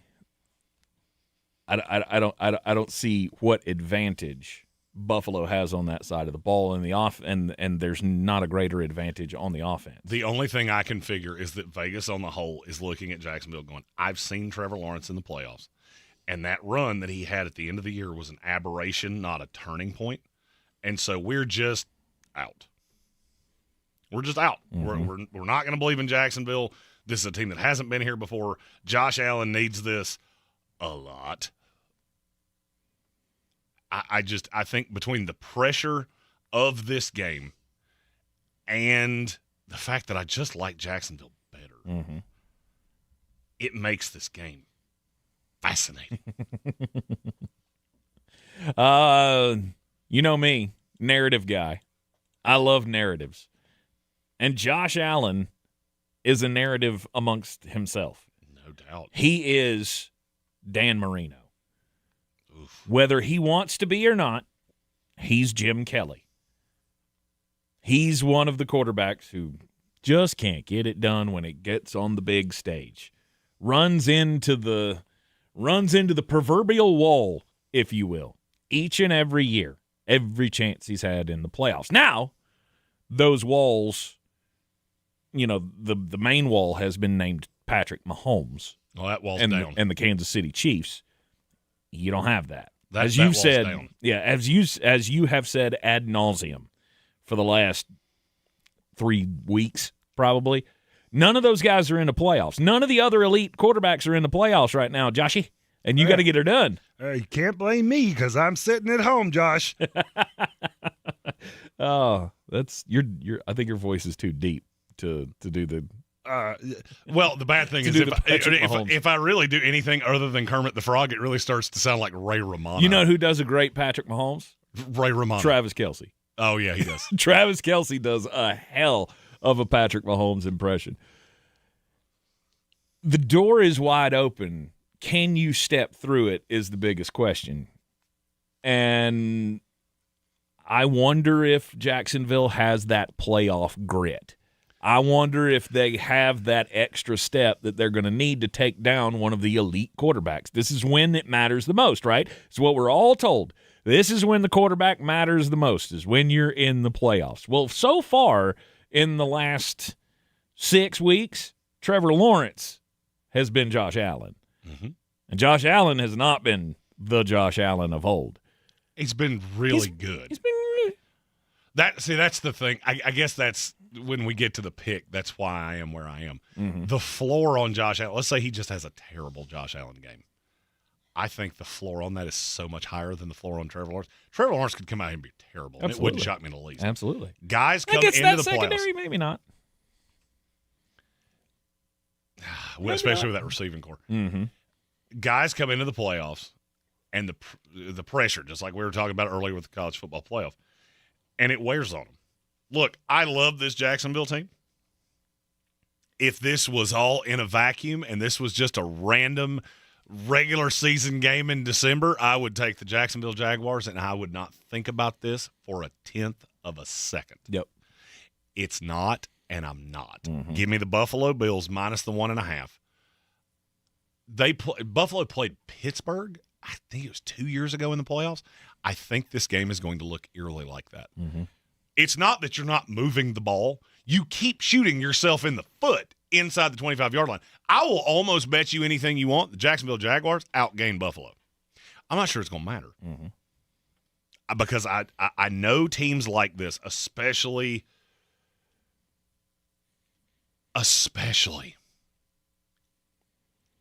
the ones that have a first-time head coach, a defense that's largely first-time guys. They tend to look a little clunky in this because you get into the red zone and then that pressure builds, and that's when you make really stupid decisions. Steezy in the YouTube chat said, if the Jacksonville Jaguars lose this game, I'm blaming the chick who squatted Trevor Lawrence. Please tell me you've seen that video. Yes, I have. Trevor, this is, I'm going to do this a few times to different people today. I did it to Trinidad Chambliss earlier, and I'm going to do it to Trevor Lawrence. Mm-hmm. When a 5'3" girl in a bar looks at you, an NFL quarterback, and says, I'm going to squat you, you run away. Because that's not a good look. It's not a good look. Just period. Just it's not a good look to have you doing that. Or Any why the hell are you doing that when she could very well drop you on your noggin? Yeah, Tank Spencer style. Exactly. We used to have an HR girl here who would pop Tank's back. I watched her just full-on Brock Lesnar suplex city hip first. And if he was paralyzed, he would have been more paralyzed because for about 3 minutes, I couldn't even call help. Because I was puke in my shoes laughing. Because it's the funniest thing I think I've ever seen in my life. Yeah. She did. Drop me right on my head. And now I'm a much bigger boy than Trevor Lawrence is. Sure. But I also am not a multi-million-dollar franchise quarterback for an NFL team. So let's not do that anymore. We've already had that meeting with Liam Cohen. If Kelvin Joyner said, maybe I'm wrong, but I feel like if Josh Allen doesn't figure it out this year, he won't have as good of an opportunity again. I don't think this is as good of an opportunity as he's had in the past. The only difference is that none of the roadblocks are here. This is the worst team he's taken into the playoffs in his run of greatness, and I don't think it's even close. No, you look at that secondary, and they are not good. It's Josh Allen, James Cook, and a bunch of dudes. Mm-hmm. The Buffalo Bills defense frightens me when it comes to this game. But is Trevor Lawrence the guy that can pick on them the way that we saw in the playoffs last year? Which one? Which Trevor? I get Trevor from last 6 weeks. He will slice you apart. And you will lose by double digits. And that's my fear. I'm taking Buffalo. Mm-hmm. Again, and you're going to hear me say this, confidence scale, I am really confident about a pick. Okay. Maybe 2. Mm-hmm. And one of them, I promise you, I'm not going the way you think I am. This is just a wide open weekend. There's so much of this that's going to live on the interwebs forever and potentially make us look terrible. It's just the way I see it going in. Mm-hmm. Do I know there is a possibility that that everything I've said in the last 12 minutes has been completely wrong? Yep. Because Trevor Lawrence could come out here, cut them to pieces, and Buffalo gets carried out on their shield. Yep. And then the Josh Allen thing gets deafeningly loud. Mm-hmm. And we start going the 3 winners of the Buffalo Bills and all of those different things are playing out all over again. Very close game on Saturday afternoon in Jacksonville. But in the end, Duval. I'm taking Jacksonville. I'm taking the Jacksonville Jaguars minus the 1.5. Or excuse me, plus the 1.5. I feel so much better about my pick now. I know you do. Tank Spencer, kiss of death. Yeah. We'll see. We'll see. Maybe the spell has been broken after last night with the old Miami Hurricanes. Nope, that book still exists. That book still exists. That hat still exists. That is very true. The curse is alive and well. Mm-hmm. I'm going Jacksonville Jaguars, and because she has a little bit of a headache, I'm not going to do this like we used to do it on the old Game Time Decisions podcast. Oh, you mean over? Oh, he did it. Yeah, you said you weren't going to do it. That was on you. You did that to you. I'm right there with you. I think this game's 38-35 Buffalo Bills. Bingo. There will be a whole bunch of points. Megan scored. just slid all the way across the room like, nope, can't do it anymore. She hates you. I was going to whisper it into the microphone, but Jackal over here. He did that. He did that. I was actually, the funny thing about that, I was planning on doing it anyway. Then you said it, and I'm not going to do it. Cool. I will. My beer. Yes, easy. I will gladly do that. Over. That number's way too low at 51.5. Yeah, you couldn't set that number high enough for me. You could tell me that number was 61.5, and I would still be going over. So, Jacksonville Jaguars fans, if it doesn't pan out for you, I'll go ahead and apologize in advance. It's just the way the cookie crumbles, I guess. You're in the Sportsocracy. This is ESPN Asheville, 92.9 FM, 880 AM, and 1400. ESPN Asheville, your mountain weather forecast. Damp evening if you are heading out. Grab the rain gear. Some rain around, especially after 3 or 4 o'clock. 65, so very mild. The good news is we don't have to worry about winter weather. Even tonight, we're only dropping to the mid-50s with occasional rain.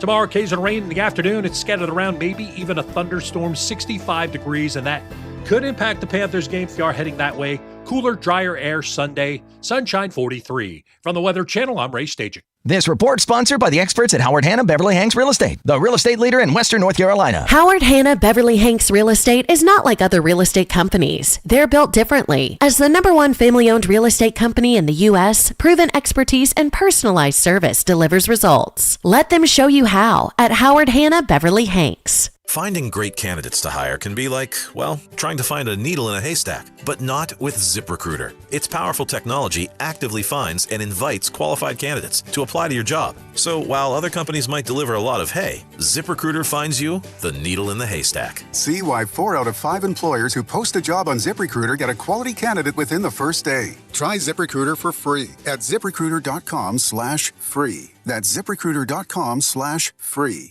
ZipRecruiter. Want to save some money in 2026? Stop paying for apps you don't need. The iHeartRadio app is completely free. Live radio stations, music playlists for everything, and the most podcasts on the planet. The #1 app for radio is free. iHeartRadio. Listen now. At Ingles, whether we're celebrating Friday night rivals, televising college basketball games, bringing the Fan Fest to semi-pro soccer, or taking you out to the ball game at your minor league park, it's all in the bag. Ingles. Low prices. Love the savings. Do better, be better every day. That's the Parks Promise. Our mission, to improve lives with every interaction. This is JW, General Manager at Parks Ford Hendersonville. Experience the Parks Promise today at parksfordhendersonville.com. That's parksfordhendersonville.com. It's the moment you dream of. The moment you work for. Train for. Run wind sprints when nobody's watching for. The moment when hours of gym time, court time, prep time, all culminate into this time. The moment when millions of bounces, blocks, and boards all add up to this. Your moment. Ingalls, we're with you every step of the way.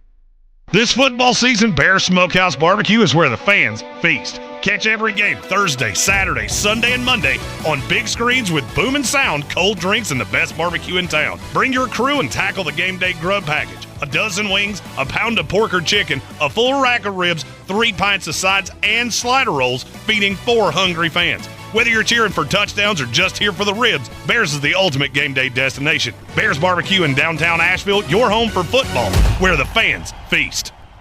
Sure, you know Appalachian Motor Coach is the official shuttle sponsor of the Living the Dream Tailgate Tour. But did you know that they can get you anywhere in style?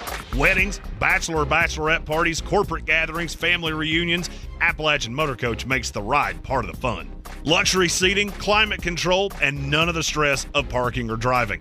Appalachian Motor Coach gets you there relaxed, on time, and ready for the party. For more information, visit them at AppalachianMotorCoach.com. Appalachian Motor Coach, the best memories start on the ride.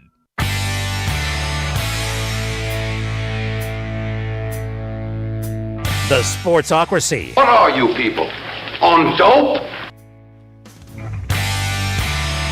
It is ESPN Asheville, the Sportsocracy on a football Friday. It is wild card weekend in the NFL.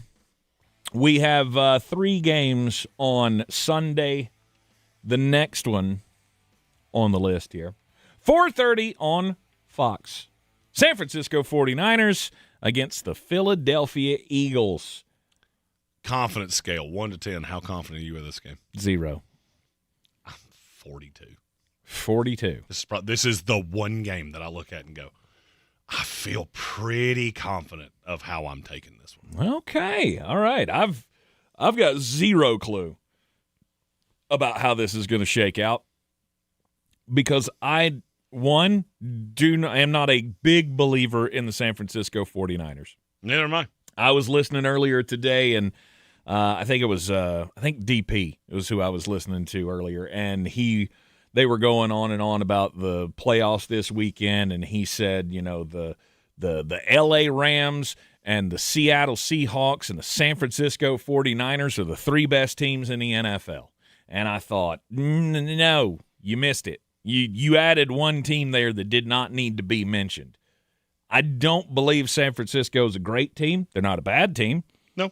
You go in head-to-head with most teams in the NFL, and I will take that. Brock Purdy's been playing a hell of a ball game lately. Philadelphia's been on rocky ground all season long. Cannot figure out the offense to save their lives. The defense has been a hell on wheels, though, and I like that against Brock Purdy. So in the last 7 games, Philadelphia Eagles are 3-4. Mm-hmm. Can you tell me the game that impresses you? Did beating the Bills 13-12 in a deluge, did that impress you? No, not really. No. Beating the Commanders 29-18, 31-0 over the Raiders, that impress you? Nope. Because they lost to the Cowboys, they lost to the Bears, they lost to the Chargers, they lost to the Commanders in a game that didn't matter. Nobody played. Right. I guess my problem with Philadelphia is what has this team done that impresses you? You won some games, and we talked about this like, well, they won some games early on. Okay, let's be real honest about those games you won. You beat a Dallas Cowboy team that ain't here. You beat a Kansas City Chiefs team that ain't here. You beat a Rams team that was up 26-7 on you and fell apart like an IKEA deck chair.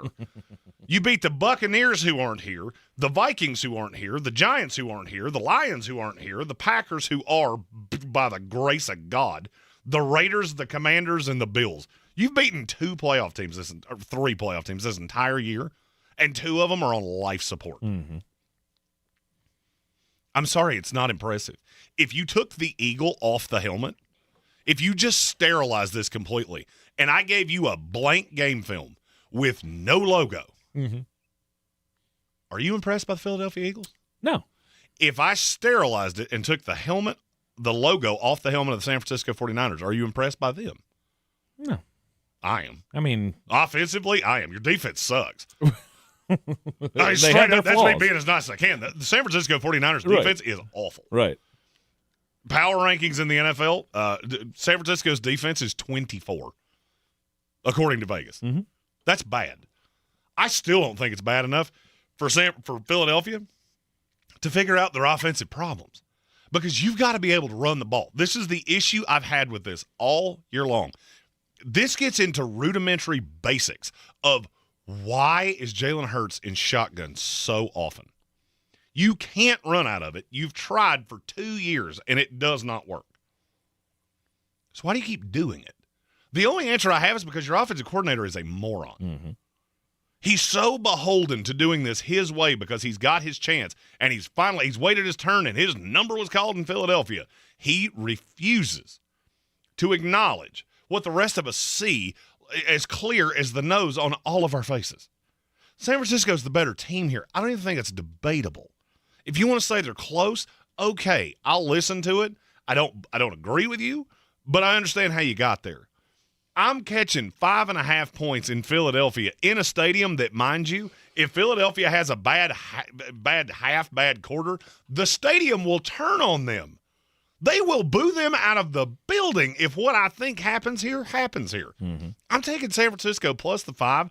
I didn't think about this for a 1/10 of a second, and I'm willing to pretty much wager anything you want to on it. Can Philadelphia win this game? Absolutely. They're at home. They're close in terms of talent, team, coaching staff, all of those things. I'm catching 5.5. This is the biggest number of the weekend. What should the spread be? 2.5. This should be San Francisco plus 2.5, and then I would have to think about this. At 5.5, I'm not thinking about it at all. And I won't be shocked if Brock Purdy lights you up like a Christmas tree, because that offense is tough to stop. Mm-hmm. And Philadelphia's defense is not as good as you think they are. Quinyon Mitchell's really good. You remember that thing I said about Jalen Phillips? And then he comes over in the trade and he has, 2 sacks in the first game? Everybody goes, oh, look how stupid Jeremy is. Yeah. And then you never said his name again because he's not that good. Philadelphia has a ton of players. Right now, they're so poorly coached that it is pathetic. The offense cannot stay on the field for extended periods of time in games. It puts the defense out there too long. Kyle Shanahan knows that as well as I do. Yeah. So what's my premise here? I'm going to Christian McCaffrey you to death. I'm going to George Kittle you to death. I'll sprinkle in a little Demarcus Robinson. I'm going to put this in the hands of Brock Purdy. Nobody has stopped him all year. Why in the world do you think you're going to do it? Mm-hmm. This game turns into a shootout. I'll take San Francisco 1,000 times out of 1,000. Because I don't think you can shoot out with them. No. Philadelphia doesn't have the offensive firepower. They have the receivers. They don't have the quarterback, and they don't have the play caller to shoot out with Kyle Shanahan and Brock Purdy. Mm-hmm. I can't. The thing that blows my mind is that you set the number so low in the total, knowing I think damn well you're going to get beat on that. I don't see a path this game scores less than 45 points. Do you? Yes. I don't. I don't see any way that happens. So you think San Francisco's winning a boat race? No. Okay. Because to me, that's the only way points are getting scored. 24-21. That's over the number. Yeah. You're telling me you see not a out of the realm. Yeah. Well, I'm saying you're seeing a path this game scores less than that? Yes. I don't. Yes. San Francisco's defense is not nearly good enough. Philadelphia's offense is not nearly good enough. They're going to score points on San Francisco. San Francisco is going to score points on them. This is the easiest pick I've ever had in the playoffs. San Francisco plus the 5.5 over 44.5. Mm-hmm. Grand total, I've talked more about this than I thought about it. I will be shocked if the Philadelphia Eagles score more than 22 points in this game. I don't know that you're actually capable of doing that in a game of this magnitude. That's how much I don't believe in your offense.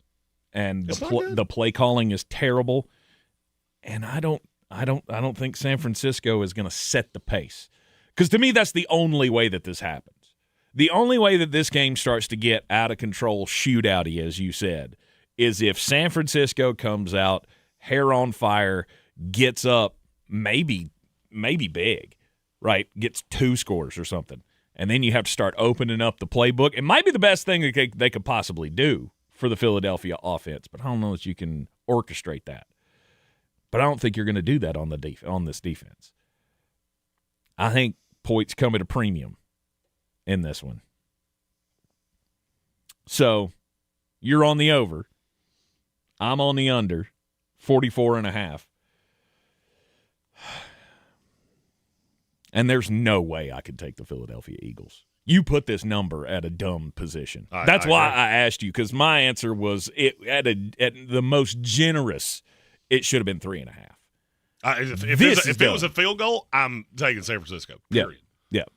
Which, and I think a lot of people would feel that way, which makes me wonder, why did you set this so high? There's no benefit. From a bookmaker standpoint, there's no benefit here. Mm-hmm. I'm taking San Francisco just as easily at 3.5 as I am at 5.5, and you have way more leverage at 3.5. It doesn't make any sense. Yeah. So, San Francisco, Philadelphia, 4:30 start on Sunday, and then the nightcapper. Hold on, we do have breaking news. Well, you don't have to hit the button. I've already said it. It's just we're officially official. Oh, okay. John Eric Sullivan will be the new GM of the Miami Dolphins. Okay. Jeff Hafley, keep your phone close, bruh, because I have a weird feeling your old buddy's going to be calling you from the South Beach area. Oh, just keep Mike McDaniel away from Tampa, please. Can we not do that? All right, the next game, Wild Card Weekend, the nightcapper on Sunday night. The New England Patriots at home against the Los Angeles Chargers. The Patriots are a 3.5-point favorite. The over-under, 45.5. To me, this is the toughest one. This was the second easiest one to make. Really? Give me a path that the Chargers win this game, because I can't find one. I can't find one. The number, okay, if you want to say that because it's 3 in the hook, that's what's hard. That's where I'll at. give it to you. Yeah. Then just go Patriots money line. At 3.5, you're not sacrificing that much. But I don't see a path that Justin Herbert comes into cold Foxborough and beats this team in New England. I just don't see it. I agree. I don't expect you to win at all. If you ask me to put percentage chance that Louisiana, what the hell am I talking about? I've been asking that question for years. That the Los Angeles Chargers come into Foxborough and win a playoff game as injured as they are, I would say it's 0.2.5%. I don't see it happening. I don't think you're going to. But is there a team that New England would have wanted to see more than the Chargers? Because I don't think so. I don't want to play Buffalo. That's a division rival. We've already played twice. I'm good. Certainly didn't want to see Jacksonville. I got the team I wanted at home. I'm insanely healthy. Got a lot of guys coming back. But that wasn't possible. It was impossible because you're both division winners. Right. I mean, yeah, if we're going in hypotheticals, I'd much rather have played the New York Jets, but that was not an available. Can we draw the Carolina Panthers, please? This just sets up the Chargers defense has been good, but I don't see them stopping Drake May. The running game for New England between Travion Henderson and Ramondre Stevenson over the last handful of weeks has just gotten better and better and better. And now it's at a point of, New England might be the best team they might be the best team in the league. They're close to it. They're definitely in the second tier for me, behind the Rams and the Seahawks. The Patriots are right there nipping on their heels as the best teams in the playoffs. The Patriots and the Chargers, this game is going to be great, but I don't think anybody is going to win it big. You think it's going to be great? I think so. Because I don't. I think it will be. I think this is going to be one of those where it's comfortably New England pretty much from the get-go. The only thing that bothers me, and this is what scares me, is do the Chargers, are they down 10 with a minute to go, and then they score that stupid touchdown late and try to recover an onside, and you get backdoored by the Chargers? Could. You very well could. Like I said, I would say that their chance of winning the game is almost zero. But I also feel like the chance of this game being a blowout in the terms that Jeremy just said is also zero. I think it'll be a great game. That's why when I saw the 45.5, I went, because I think that could be the final score of this game could end up being 23-22. I'll say this one's 31-21. 31-21. 31-21. Okay. That's respectable. Okay. Because I'm going to assume they don't score that late touchdown that in order for me to have the drama that I want out of this game, I'll go over the 45.5. I will begrudgingly take New England to cover the 3.5. So you're recap it one more time. I'm on New England in the over. You're on New England in the over. So we're on the same side. We're on the same side. Okay. Yes. So we think New England wins this game comfortably. Not so comfortably. 4. Comfortably. Tank? Yes. Do you have your button bar? Yeah. Which one of the buttons do you need? We have breaking news. Who's gonna break the news? Who's gonna break the news? Who's gonna break the news? Who's gonna break the news? So from Pete Thamel, the NCAA has denied Trinidad Chambliss a 6th year of eligibility, which would end his college career. The decision comes after a verbal denial in December. Ole Miss can still appeal the decision. Way to go. Trinidad, buddy, they're trying their damnedest to make this easy on you. Just enter the draft. Cash the check. We want a reason to not take Ty Simpson at 2. Mm-hmm. We want a reason to not take Ty Simpson in the top 10. You will be the 3 in this class, and I feel pretty sure of that, even though he's an older kid. What we saw in the playoff, you and I talked about this. There would be a quarterback that would put themselves in the discussion in the playoff, and he did. His name's Trinidad Chambliss. I get it. He came from a small school. You didn't have him on your preseason early watch list. I get that. I'm well aware of that. Hell, he wasn't even the damn starter at the beginning of the season. I do not care. He's small. It's great. I'm not even saying he should go in the top 10. I'll go ahead and tell you I will have a probably a late second-round grade on him if I had to guess. A late second-round grade on a quarterback almost guarantees they go in the first round. Yep. With the way I grade. Yep. Especially when you look at the fact there are no free agents out there. It's Fernando Mendoza, it's Dante Moore, it's you, it's Ty Simpson. That's it. Trinidad, buddy, I don't know what deity you believe in, what person you pray to, if you are a religious man at all. I am a religious man, and I believe that this is a sign from God. This is divine intervention. It is. It is the NCAA telling you you shouldn't have what you want because it's not good for you. Yeah, the best thing for you to do is to go pro, right? Get in your car and go directly to your agent's office and make the cute little graphic with, "Thank you, Rebel Nation. It was great. We had a great run. I'll be a Rebel for life. See ya." I got to go to the NFL draft and be the starting quarterback. Oh, where does he fall? Oh, there's a doozy of a question that I had not entertained. Pittsburgh Steelers. Will it last to 21? I don't think he will. The L.A. Rams. That one's interesting. Sean McVay, does he see something in Trinidad Chambliss that he could use one of them picks on him? That one's interesting. They pick at what, 13? 13 and 27. So even if they got into a war with somebody, they wanted to make the move to get up there. I don't know that he gets that far. Maybe. Miami Dolphins pick at 11.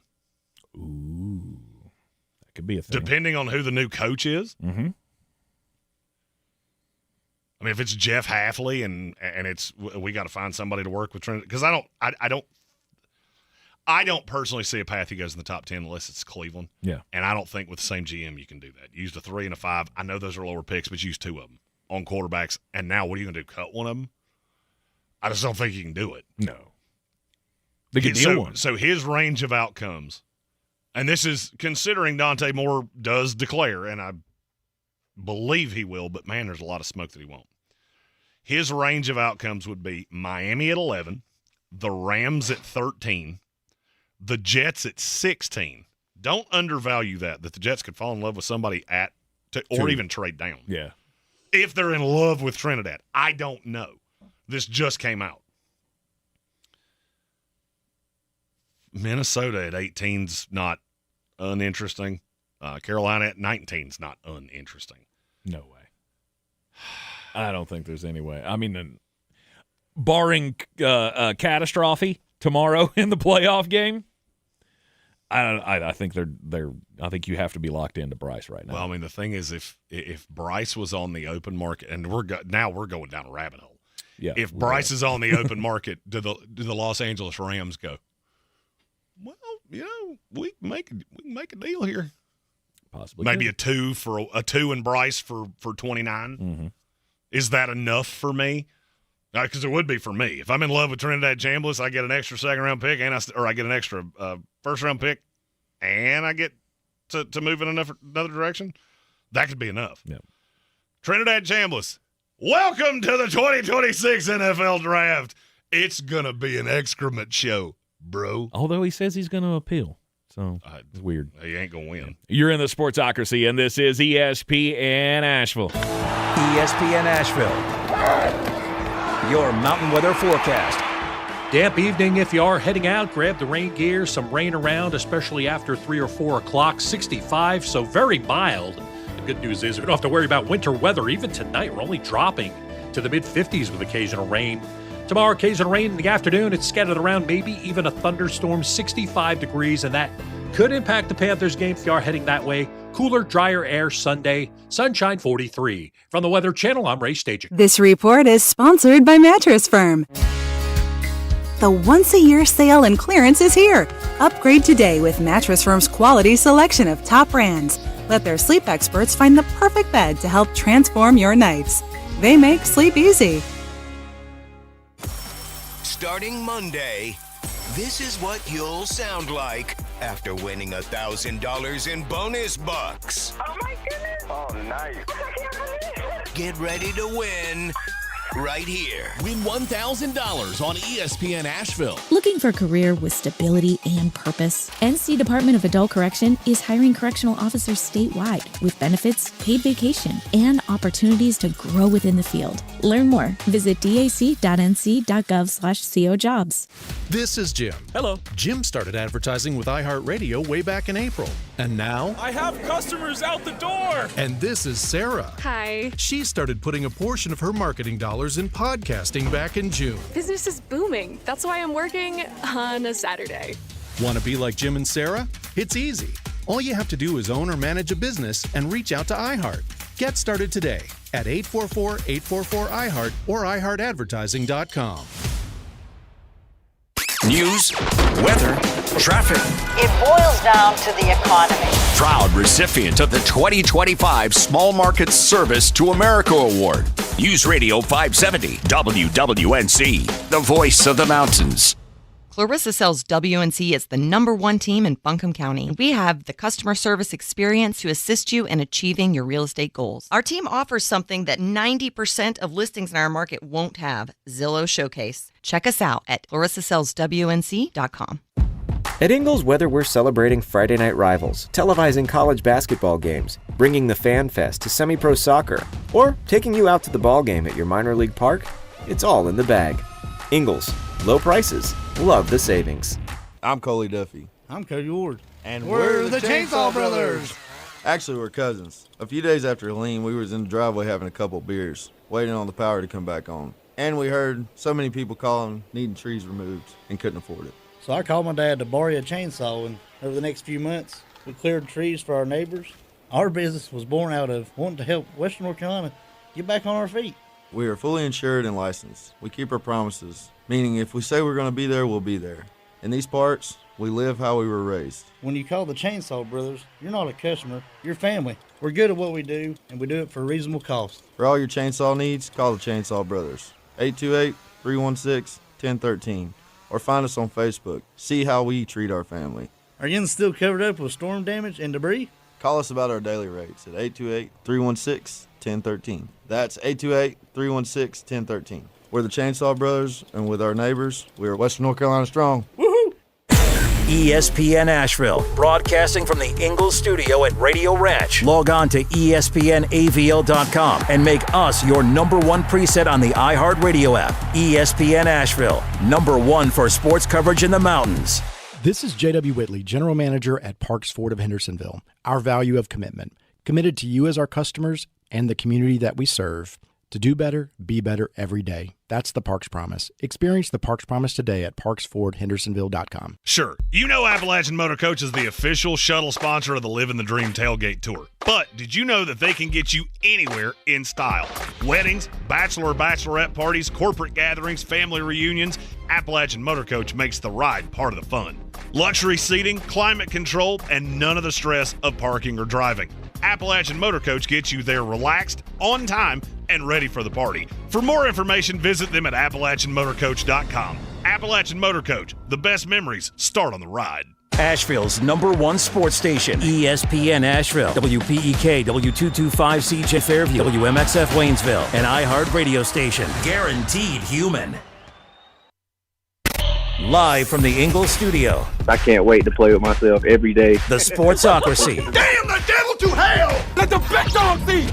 Let him on the field! Come get you some of this. Fire them cannons! By golly, put more powder in those things. He couldn't take any more disappointment. Oh my God, the Jets killed him.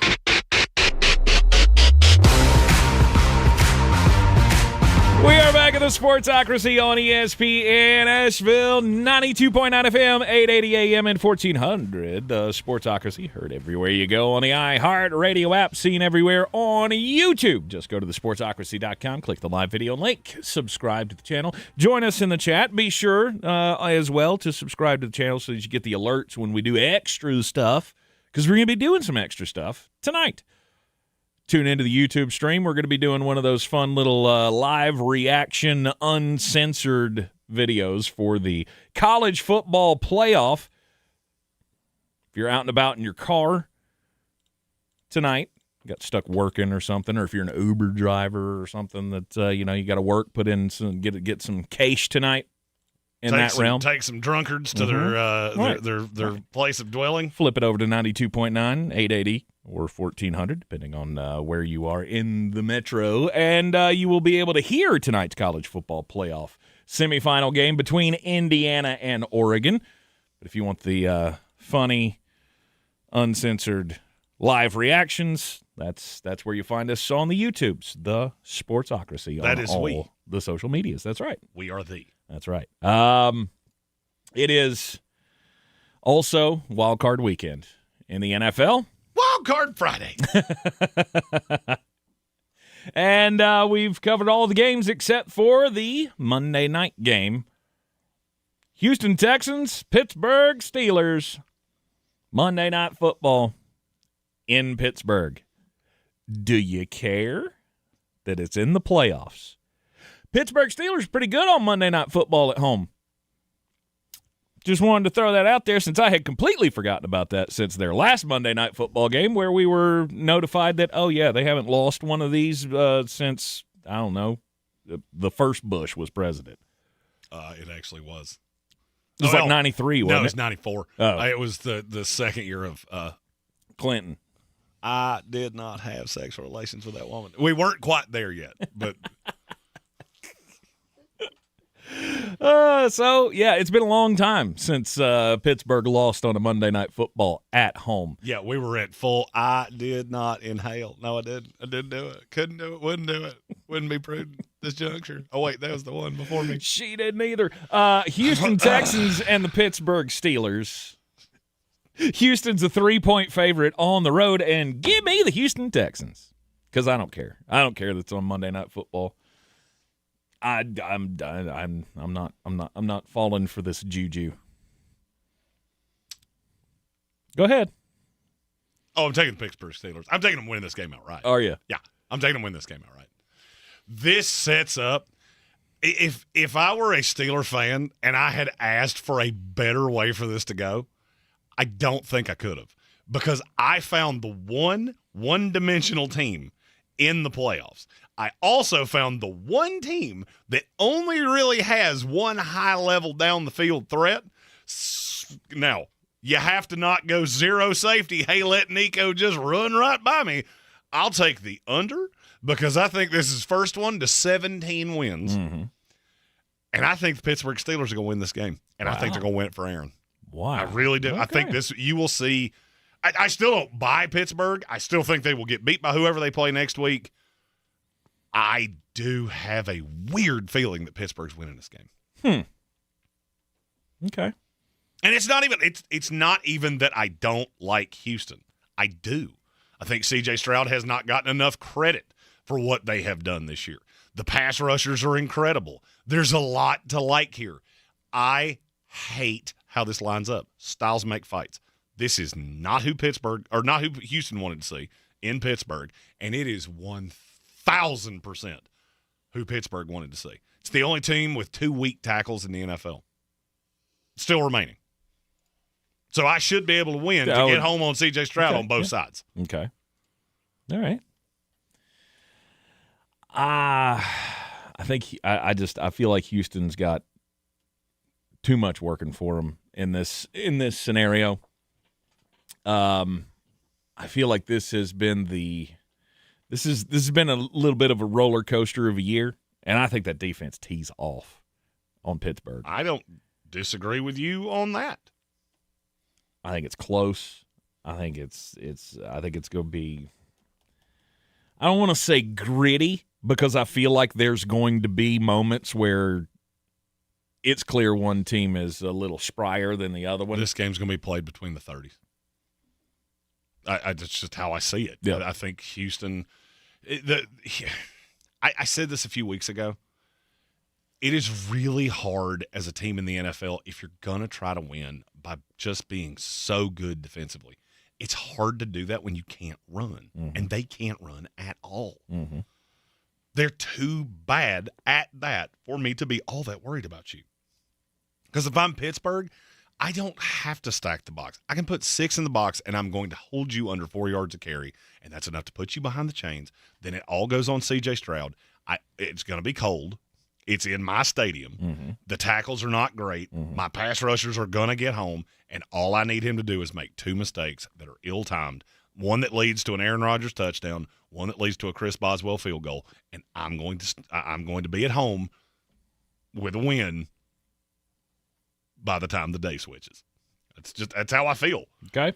And I'm not going to lie to you. I sat back and watched Pittsburgh-Baltimore last week and went, this couldn't have worked out better for them, and it guarantees Mike Tomlin comes back, and I don't think I know a Pittsburgh Steelers fan that's happy about it. Mm-hmm.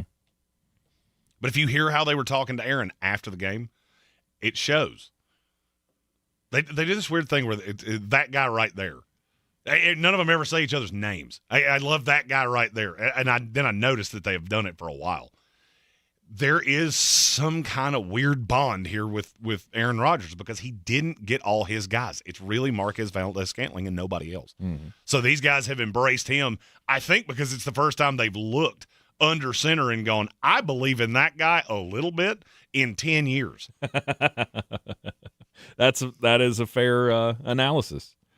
I think Houston is going to bring all that fire on the defensive side. I'm coming with Will Anderson and Danielle Hunter, and you got to hope to keep Aaron Rodgers upright in this game and keep him from making mistakes. And I don't know that you do. I don't know that it's not the defense making the play that breaks your back. And it could be. Last week was the walk-off touchdown for Tommy Togiai. I know it didn't change the game because they were already ahead, but it put the nail in the coffin and just kind of pushed that spread out in the last 5 seconds. I'm sure somebody lost a lot of money on that. No doubt. And there was also somebody that said that one of those, the NFL's rigged guys. They had tried to hand it off to Tommy Togiai earlier in the game. He's a defensive tackle. Yep. Then he randomly gets the thick six on the scoop and score. I know somewhere there's somebody going, I told you it's rigged. That'd never happen in a million. Yep, no, yeah, because they're really putting the thumb on the scale to make Tommy Togiai the hero. Also, it's not. Just all of you, the NFL is rigged, people. The 1 seeds in this in this particular tournament are the Seattle Seahawks and the Denver Broncos. Yeah. If they're and by the way, the New York teams are horrible. The Dallas team, that's the most popular team in the league, is not here. Hasn't been in 25 years.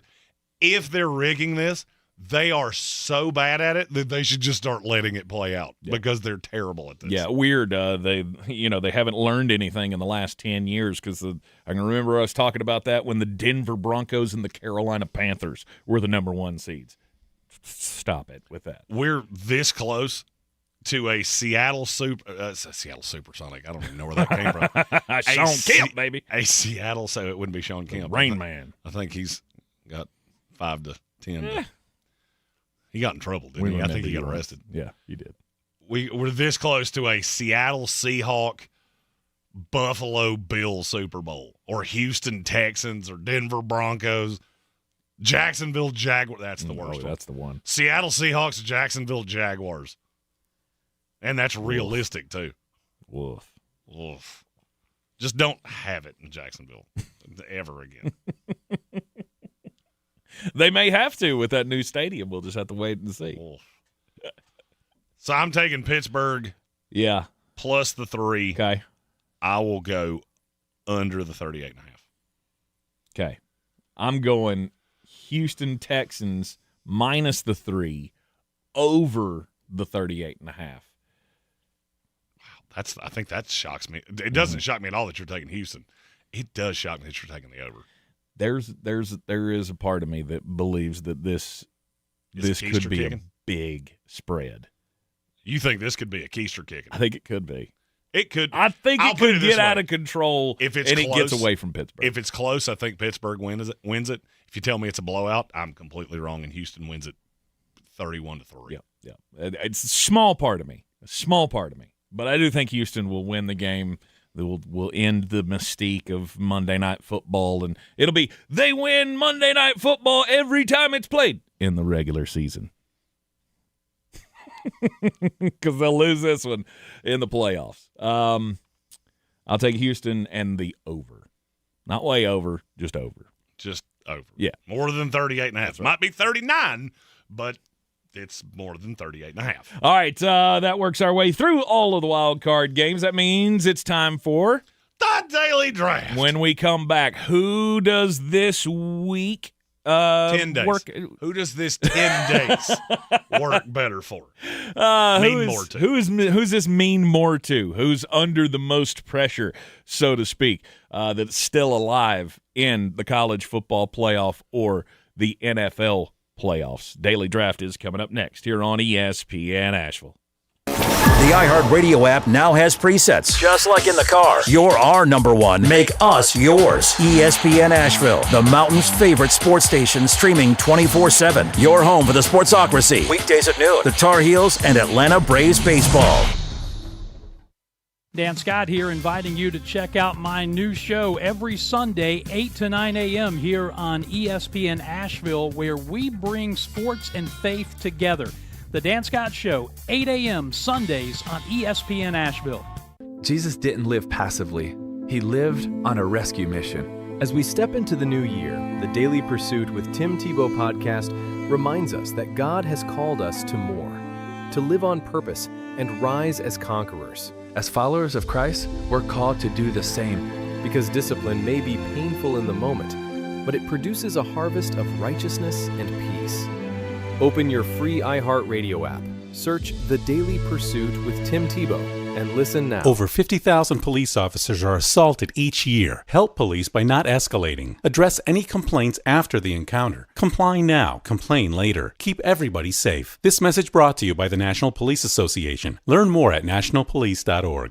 First News on 570. Did you happen to see the story about the cat falling through the windshield here in North Carolina? Apparently a bald eagle swoops down and snatches up their cat. It dropped it while it was over the interstate. Just went straight through the windshield. How big was that cat? Do we have a feline obesity problem? That's science. The higher the cat drops, the bigger the hole in the windshield. Weekday mornings at 6. 8 minutes after 7. News Radio 570 WWNC.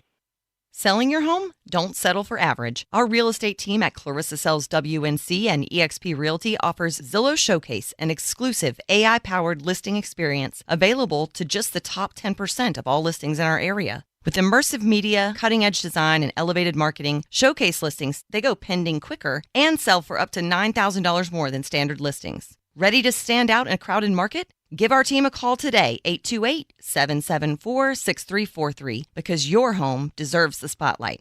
This football season, Bear Smokehouse Barbecue is where the fans feast. Catch every game Thursday, Saturday, Sunday, and Monday on big screens with booming sound, cold drinks, and the best barbecue in town. Bring your crew and tackle the game day grub package. A dozen wings, a pound of pork or chicken, a full rack of ribs, 3 pints of sides, and slider rolls, feeding 4 hungry fans. Whether you're cheering for touchdowns or just here for the ribs, Bears is the ultimate game day destination. Bears Barbecue in downtown Asheville, your home for football, where the fans feast. Do better, be better every day. That's the Parks Promise. Our mission, to improve lives with every interaction. This is JW, General Manager at Parks Ford Hendersonville. Experience the Parks Promise today at parksfordhendersonville.com. That's parksfordhendersonville.com. Here's the pressure. Bryce throws downfield. McMillan behind the defense makes the catch. Playoff football returns to Bank of America Stadium. This is Anish Shroff. Join me Saturday as the Panthers take on the LA Rams in the wild card round. Picked again. Mike Jack take on takes the it LA Rams in the wild card round. Pre-game coverage comes your way at 3:30. Kickoff at 4:30 on the Carolina Panthers radio network. Asheville's home for the Panthers. News Radio 570 WWNC.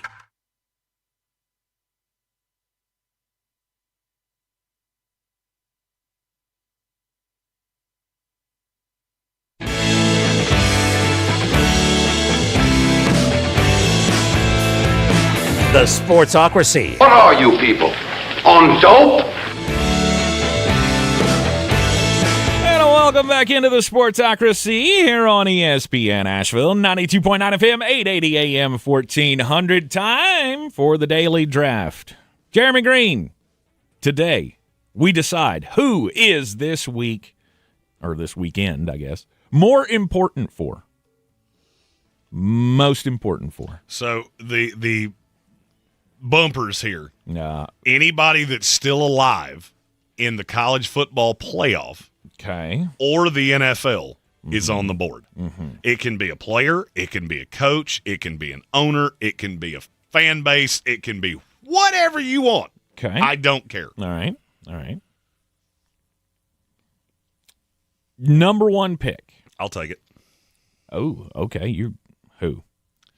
The Buffalo Bills. All of them. I'm taking them all. Josh Allen, Sean McDermott, the fan base, everybody. Buffalo cannot get knocked out in the first round of a playoff that has no Lamar Jackson, no Pat Mahomes, no Joe Burrow. It has 6 completely unproven quarterbacks. Then you take that into account with they play the Jacksonville Jaguars. You can't lose this game. And if you do, and I have this on good authority, if you do not be shocked if Sean McDermott's unemployed on Monday. I will not. There are 2 teams in this playoff. It's the Buffalo Bills and the Green Bay Packers. If you don't win, they're looking at John Harbaugh going, I don't think he wants any of these jobs. I don't think he wants any of the ones that are out there. Our job is way more appealing. Oh, yeah. If I can give John Harbaugh Josh Allen, or if I can give him the Green Bay Packers roster and Micah Parsons, okay. I've been told I like that. it. I've been told that by two different sources in the NFL. I like that mode of thinking. Yeah, I mean, that's going to be a big problem for Josh Allen in the future. When we're talking about Josh Allen's legacy, this will come up. No doubt. If you don't win a Super Bowl, this will come up. You lost to the Jacksonville Jaguars in the playoffs. Who are good. But that won't matter. It won't, because it's the team name. Exactly. You're looking at a franchise that over the course of the last, they've been in the league, 30 years now? Mm-hmm. I think this is the 30th year. Mm-hmm. They've been relevant for 4 of them. Right. And this just so happens to be one of those years. But you can't lose this game. So not home field in Jacksonville doesn't mess with me either. I don't care how many mulleted, jort-wearing hillbillies are going to be in the stadium. I don't care. By the way, that was not a shot at all Jacksonville fans. Only the ones that are in that swimming pool, which is people soup in an NFL stadium. That is how you get a semblance of syphilis in your syllabus. Yowzers. Just go right up to woo. Yeah, I don't get it. It doesn't matter how narrow the urethra is. Right up there. And he just went there. I tell you what. Propane and propane accessories. Oh, so not just Josh Allen going, entire Buffalo Bills. All of them. It's all important for, or it's most important for all of them that they don't lose to the Jacksonville Jaguars. Because if you can get this win, I think it gives you enough momentum going into next week, because they would be playing Denver. And I'm not overly scared of Bo Nix. I'm not overly scared of half of the field against that defense. I can beat these two teams, get to the AFC Championship game, and then it's all bets are off against New England or whoever else would be on the other side of that. Right. Well, since you started in the NFL playoffs, I'll go next. And my number one, it's most important for, does not give a single flying fig about whether it's important or not. My number one is Curt Cignetti. I'm going to need you to explain that. He does not care about pressure. But why is it important for him? I think it's important for him because it's important for – it's not really important for him. It's important for everybody else.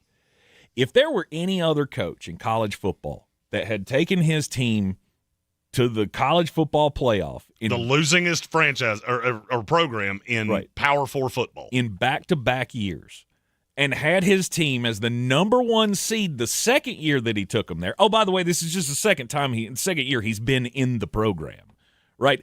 I feel like anybody else would get more respect than Curt Cignetti gets. I'm not saying he's disrespected. I'm saying he's undervalued by the average fan. It goes along the same lines of the thing that I was saying yesterday about Miami having all the pressure on them because most people assume that Ohio State is the better football program because it's historically better.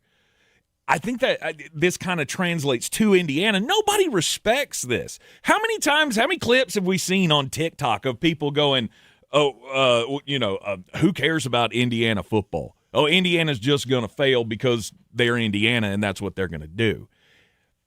I think it's important for the Indiana program. I think it's important for Curt Cignetti, and I think it's important for all college football fans to wake up and go, oh, wait, this could be the next big thing, so the way a program is run. So I'm going to give you the opportunity to audible that. Okay. Do you want to just go Indiana football? Sure. Because, to me, Cignetti, the only way you could go Cignetti is if you're leaning on the age. Because he's 10 years older than any other coach in this. Dan Lanning's a year older than I am. Yeah. So they're so young that you're going to get multiple bites at the apple. You got to take Buffalo, take the team out. You got to make the most of these opportunities when you get them. Sure. So if you're going Cignetti's age, I get that. Mm-hmm. But if you take Indiana and lump all that together, now you're getting the program, the fan base, the national respect, Curt Cignetti. Okay, that makes sense. I'll do the whole thing. Because Cignetti wasn't on my list, but Indiana was. Because here's the thing. Curt Cignetti doesn't need to win this. There's no pressure for him to win a national championship, only in his own brain, which, by the way, seems to work very, very well. Like, I mean, the persona that he puts forward is infectious. And I don't think enough people have caught on to it. He has that somebody farted in church look on his face at all times.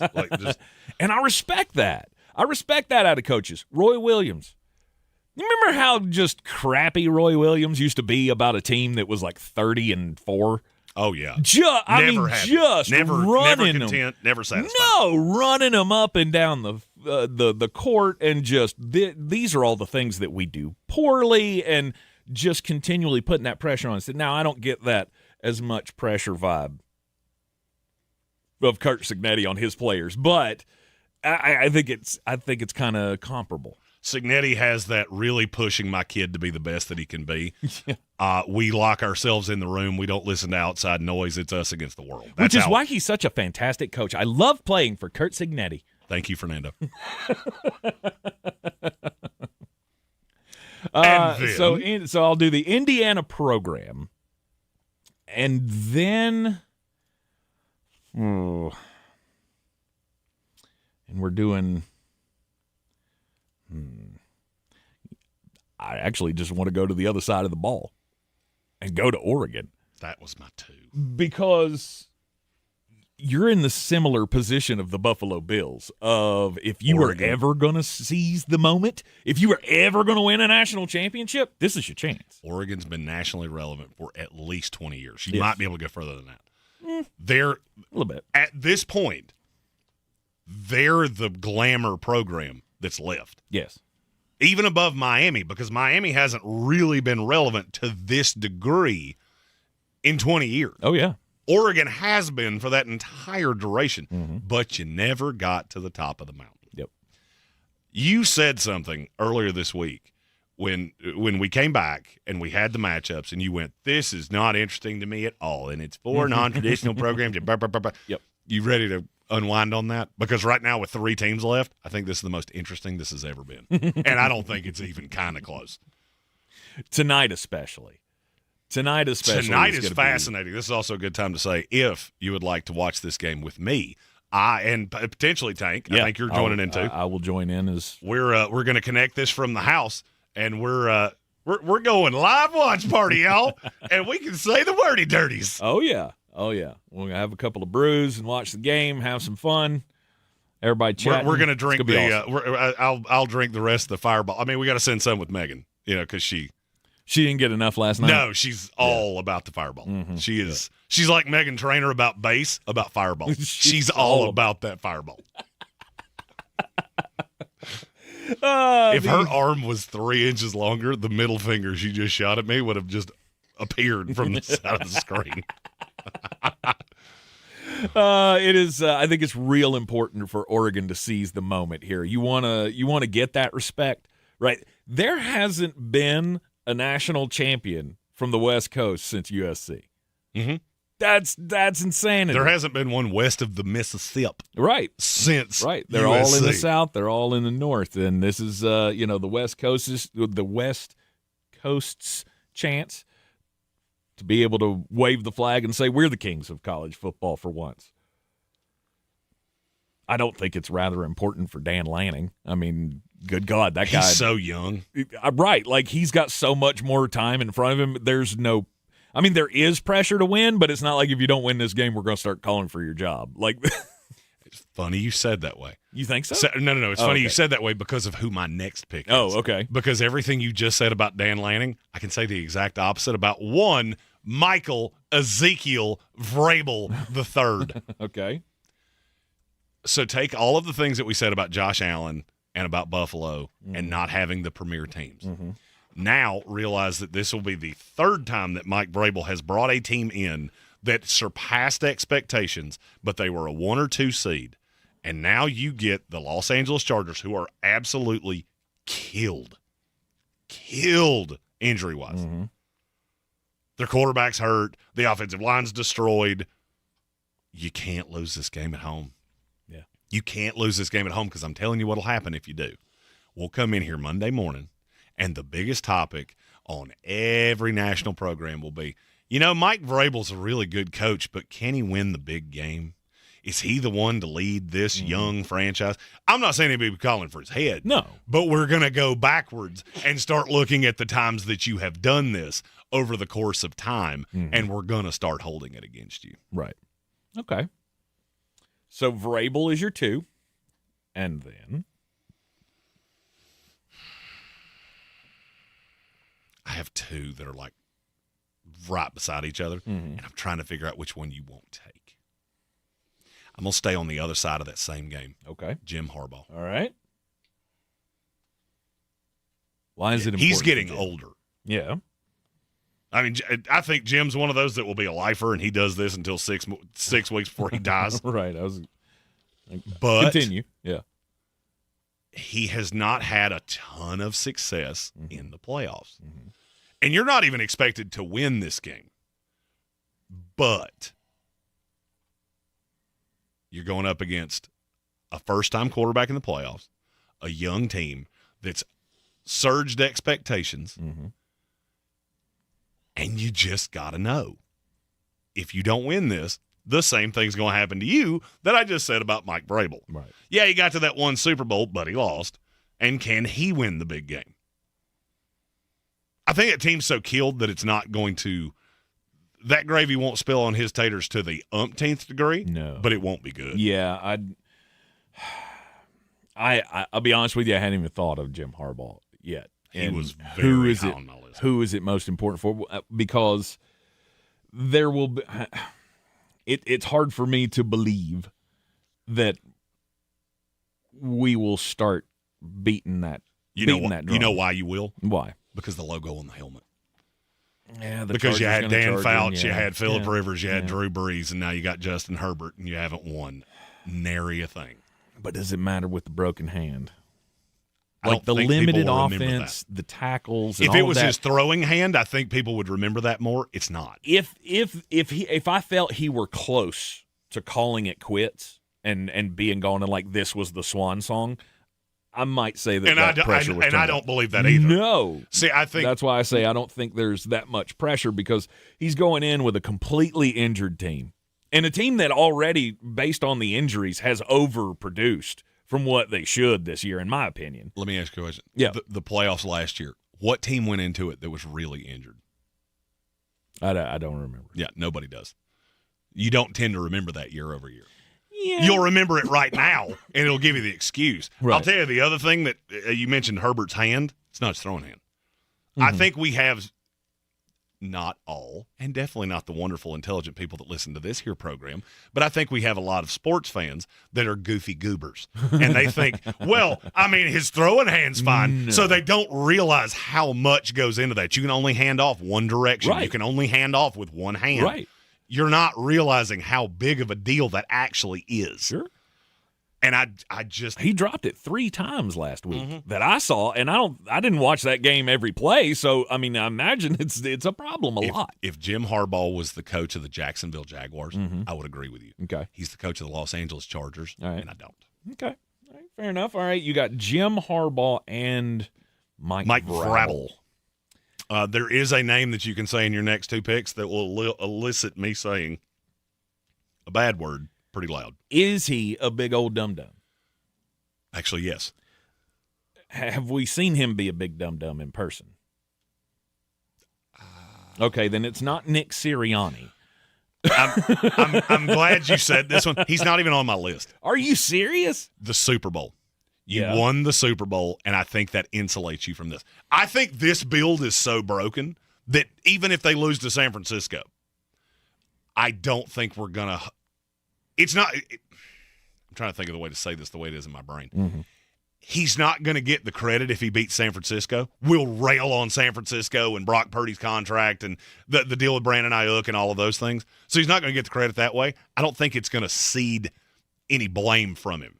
Because we'll go into next week and they'll play the Rams. And, well, he has to win this game too. I just think it's a moving scale with Nick Sirianni. We're all so out on what that offense looks like. There's nothing he can do to alleviate that. But that was a name I wrote down and then erased. Yeah. You're assuming that, or I assume that you're assuming the way you were talking there was that they win this game. If they lose this game, and I think they do, I think there's a great chance that they do. Spoil any picks or nothing. Well, I mean, we already made the pick. So. We already made the pick, so it's kind of hard right. That's right. Tank, my bad. After the show, I believe someone will be coming from HR with a cup that you may need to take. Fail. Eagles and the 49ers. I think if Philadelphia loses this game, there is not. I mean, they're already like questioning his job again. Philadelphia fans are super hard. No doubt. And is anybody in the administration of the Eagles doing that, though? Maybe. I mean, it gives you a crack of. I believe they're looking at Kevin Patullo, not at Nick Sirianni. I agree. I also believe Nick Sirianni may or may not be the one that chooses who the new OC is. Right. I mean, this is a ding in your reputation in the building and in the chain of things, because this is the second time you've done this now. This is the second time that you've taken a team that went to the Super Bowl and got bounced in the first round of the playoffs the next year because, well, you didn't hire well. Just for my own knowledge, I'm curious your answer to this. Yep. How far do the Eagles have to go for Kevin Patullo to be on the staff next year? They have to win it all. I agree with you. I think you could lose in the Super Bowl and he still gets fired. I would tend to agree. The only thing that saves him is if Jalen Hurts has a game like he had in the last Super Bowl. Right? I mean, he was the MVP of that game, and at the end looked like it was because of him. We know it was because of the defense that they won. I think there's to a point it would be in spite of Kevin Patullo, regardless of what they do. Mm-hmm. Jalen would get the credit. A.J. Brown, Saquon Barkley, whoever else is going to get the credit. I don't think it's going to be Kevin Patullo. Yeah. Nick Sirianni is my third selection. Who is this week most important for? And then I'm going. I got to go with Mike LaFleur, or Matt LaFleur. Sorry, not Mike. Matt LaFleur, head coach of the Green Bay Packers. There is insulation for him. But losing to the Bears in the playoffs makes people start questioning the timeline. How much longer do we have? He gets into that territory of Sean McDermott. How long are we going to keep doing this? And you can only get us so far. So I think winning this week at the Bears would be important for him. I tend to agree. I didn't have him this high. Okay. But I understand everything he said. Mm-hmm. I also go back to what I said I have been told there is a possibility that if he were to lose this game and they thought John Harbaugh would be a legit contender for their job, which I don't know the answer to that, then this could run him out of town. Yeah. Now, I think he would immediately get another job somewhere else. But we've talked about how bad I think all of those jobs are. Right. You did not say the name that I was really afraid of, and it was he was the reason that I phrased all of this the way I did, Mario Cristobal. And he should have been gone long before this. How is it important for him? He's already won. He's already won. I said this week. Mario Cristobal has gotten to this point, and it's alleviated a lot of things. Fact or fiction right now, you think Miami's the best team in the country? Fiction. Really? Yeah. There are a lot of people that disagree with you. They think Miami's the best team in the country. I'm sure they do. And look, they've been really, really good. And I just don't see a path that we get to this game, which I was being a little loosey-goosey with the rules because it's actually 10 days from now, so it's a week from Monday. But, I think if Miami loses, it's going to fall right at his feet. It could. Cristobal gets a lot of flack because they haven't largely been what you thought they would be. He recruits really well. He was the coach they wanted. He played here. There's just so much to this. I think he needs this win. I think he needs this win more than Cignetti. I think he needs this win more than Dan Lanning. Miami, the program, probably doesn't. Mm-hmm. Indiana's never been here. No guarantee you ever get back. Oregon's been here so many times, but you never got over the mountain. Mm-hmm. I think in terms of coach, it's more on Cristobal than it is anybody else. Okay.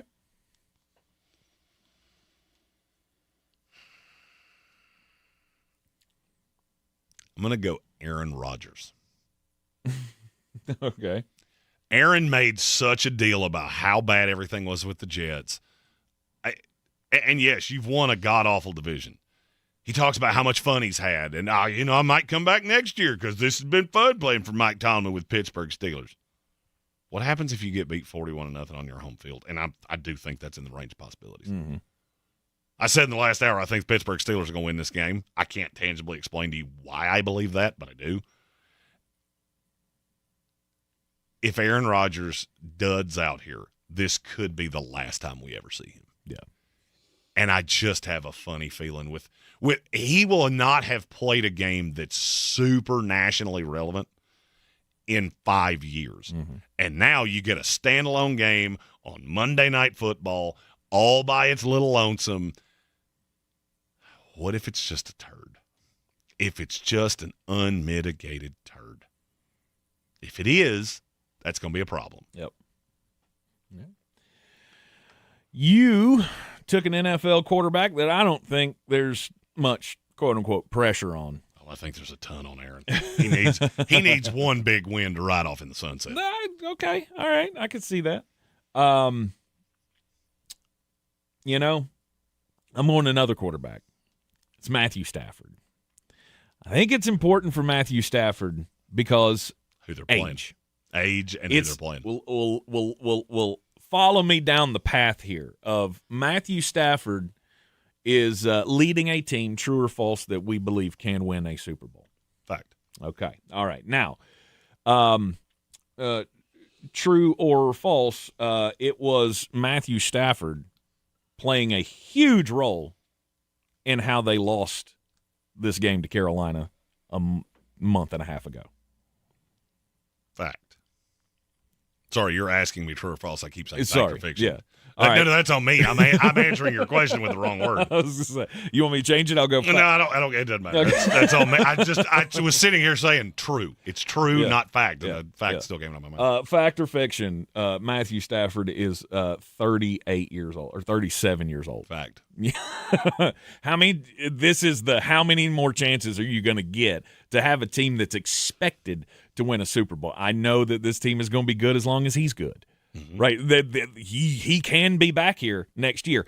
What if he gets hurt? I guess the question is, where do you think the cliff happens? Do you think he comes back? Which I do. If they don't win a Super Bowl, I will almost guarantee you he's the quarterback of the LA Rams. No doubt. Because you got 2 first-round picks. No doubt about it. 2 first-round picks in a deep draft where you're going to add 2 impact players. Mm-hmm.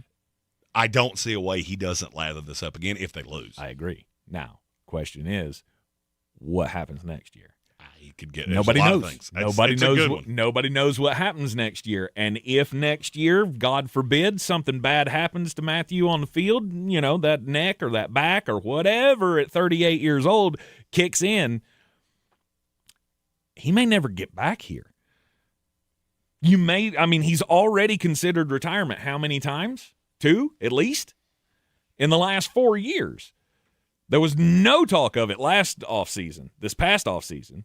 And it hasn't come up again. There was. Was there? Oh, yeah. This offseason was when it got the loudest, because remember, that's when the Jordan Schultz thing happened. My ears run. That was the Jordan Schultz and Rappaport thing while we were at the Combine. I feel like it – that's right. When they got into the fight in the coffee shop. It died down quickly, though. It did. He put the capper on it, went, there's no chance I'm coming back, all of that. There was no question about it. His wife was really vocal about it the year before. That's right. And there was the question of would he retire, whatever. Just saying, the opportunities to win Super Bowls don't come around very often, and Matthew Stafford has won one already, so it's not like he's Josh Allen and he needs that for his legacy. However, 2 looks a lot better than 1, doesn't it? No doubt. Watch that John Elway documentary. He talks about that specifically. So I love you, Matthew. I hope you do well this weekend against the Carolina Panthers. Don't blow it either. You blow it, and that's your legacy, is you lost to the Carolina Panthers, an 8-9 team in the first round of the playoffs, and you couldn't do better than throw 2 interceptions and lose that game as the number 2 seed or number 5 seed or whatever the hell they are. I feel like there's pressure there. And the bad thing for Panther fans is I feel like you didn't get any favors here because, yeah, it's going to be a little cool Sunday, but that's it. There's no weather. No, there's. Is there weather? It's going to rain like am I looking hell. at the wrong? I'm looking at Sunday. It is going to rain like hell tomorrow, and there's going to be lightning delays and all that stuff. Oh, Lord. Yeah, if you're going to the game, it's going by to the be way, 71. Yeah, if you're going to the game, take your ponchos. There are thunderstorm warnings out already posted today for kickoff tomorrow. Yeah, I was looking at the wrong. I was looking at Sunday. Yeah. By the way, AccuWeather I have a plea. We're already in Friday. I don't need to know what the weather is Friday. You know why? Because I can look out the damn window. All right, one more pick. Yep. Let's you have go. One more I got to go Kyle Shanahan. Damn it. I thought I could just carry him down the rabbit hole, but I couldn't. No, sir, because a loss to the Philadelphia Eagles, while it is a loss to the former champions, again. It's still that Nick Sirianni team that we all think is just a poo sandwich. Exactly. My last one, I'll go the Chicago Bears. And that's going to sound weird because you have a young quarterback and you have a young head coach. Yep. I think that team unravels fast. I really do. I think that's all. The Chicago Bears, to me, are a house of cards because Caleb Williams is just not good enough. Mm-hmm. So unless he can prove me wrong, which he has not managed to do over the course of 4 years, right? I think this unravels, and I don't know that you're ever in this position again where you have the home playoff game. You're favored to win. You're expected to win. And if you come out here and go grumper against a limping in here Green Bay Packer rivalry team, you know what the first thing you're going to see? Green Bay Packers still own the Chicago Bears, and they'll change their Wikipedia page and all the things we do every time the Packers beat the Bears. Yeah. That's your daily draft. Who's it more important for? Tell us in the chat. You're in the Sportsocracy, and this is ESPN Asheville. ESPN Asheville. Your mountain weather forecast. Damp evening if you are heading out. Grab the rain gear. Some rain around, especially after 3 or 4 o'clock. 65, so very mild. The good news is we don't have to worry about winter weather. Even tonight, we're only dropping to the mid-50s with occasional rain. Tomorrow, occasional rain in the afternoon. It's scattered around, maybe even a thunderstorm. 65 degrees, and that could impact the Panthers game if you are heading that way. Cooler, drier air Sunday. Sunshine 43. From the Weather Channel, I'm Ray Staging. This report is sponsored by IHOP. Introducing the IHOP Value Menu. All your breakfast favorites like pancakes, eggs, bacon, or French toast are just $6 every day. Get a big, filling sit-down breakfast for only $6. Go to your happy plates with the $6 IHOP Value Menu. Available every day at IHOP. It's a new year, and Aleve is here to help you keep your New Year's resolutions on track. Whether it's a daily walk, hitting the gym, or spending more time with friends and family, Aleve's got your back. With up to 12 hours of body pain relief per dose, Aleve keeps you moving with long-lasting body pain relief so you can chase those dreams and achieve your goals. Don't let body pain slow you down. Keep going with Aleve, because this year is your year. Try Aleve. Use as directed for minor aches and pains. The free iHeartRadio app is the #1 app for radio. One tap gets you the most live radio stations from all over the country. Or make your local go-to a preset on the app with another tap. Get what millions already have, the free iHeartRadio app. iHeartRadio. The #1 app for radio. This is ESPN Asheville, Asheville's #1 sports station. Coming up the middle on a blitz. He throws to the end zone. Touchdown. Beer City's Tar Heel station. Off the back. Iron Wilson comes soaring in to dunk it home. Home of the Sportsocracy. He said, Kyle Shanahan asked, why isn't tic-tac-toe named Hugs and Kisses? Now that's all Tech's going to call it. Live from the Ingalls studio, weekdays at noon, ESPN Asheville. Did you know that Ingalls sells more organics than any other grocery store? Or that they run their own dairy? Or that they only serve USDA choice and prime meat? Or that they donate 3,956 meals a day to local food banks? Well, now you do. It's all in the bag.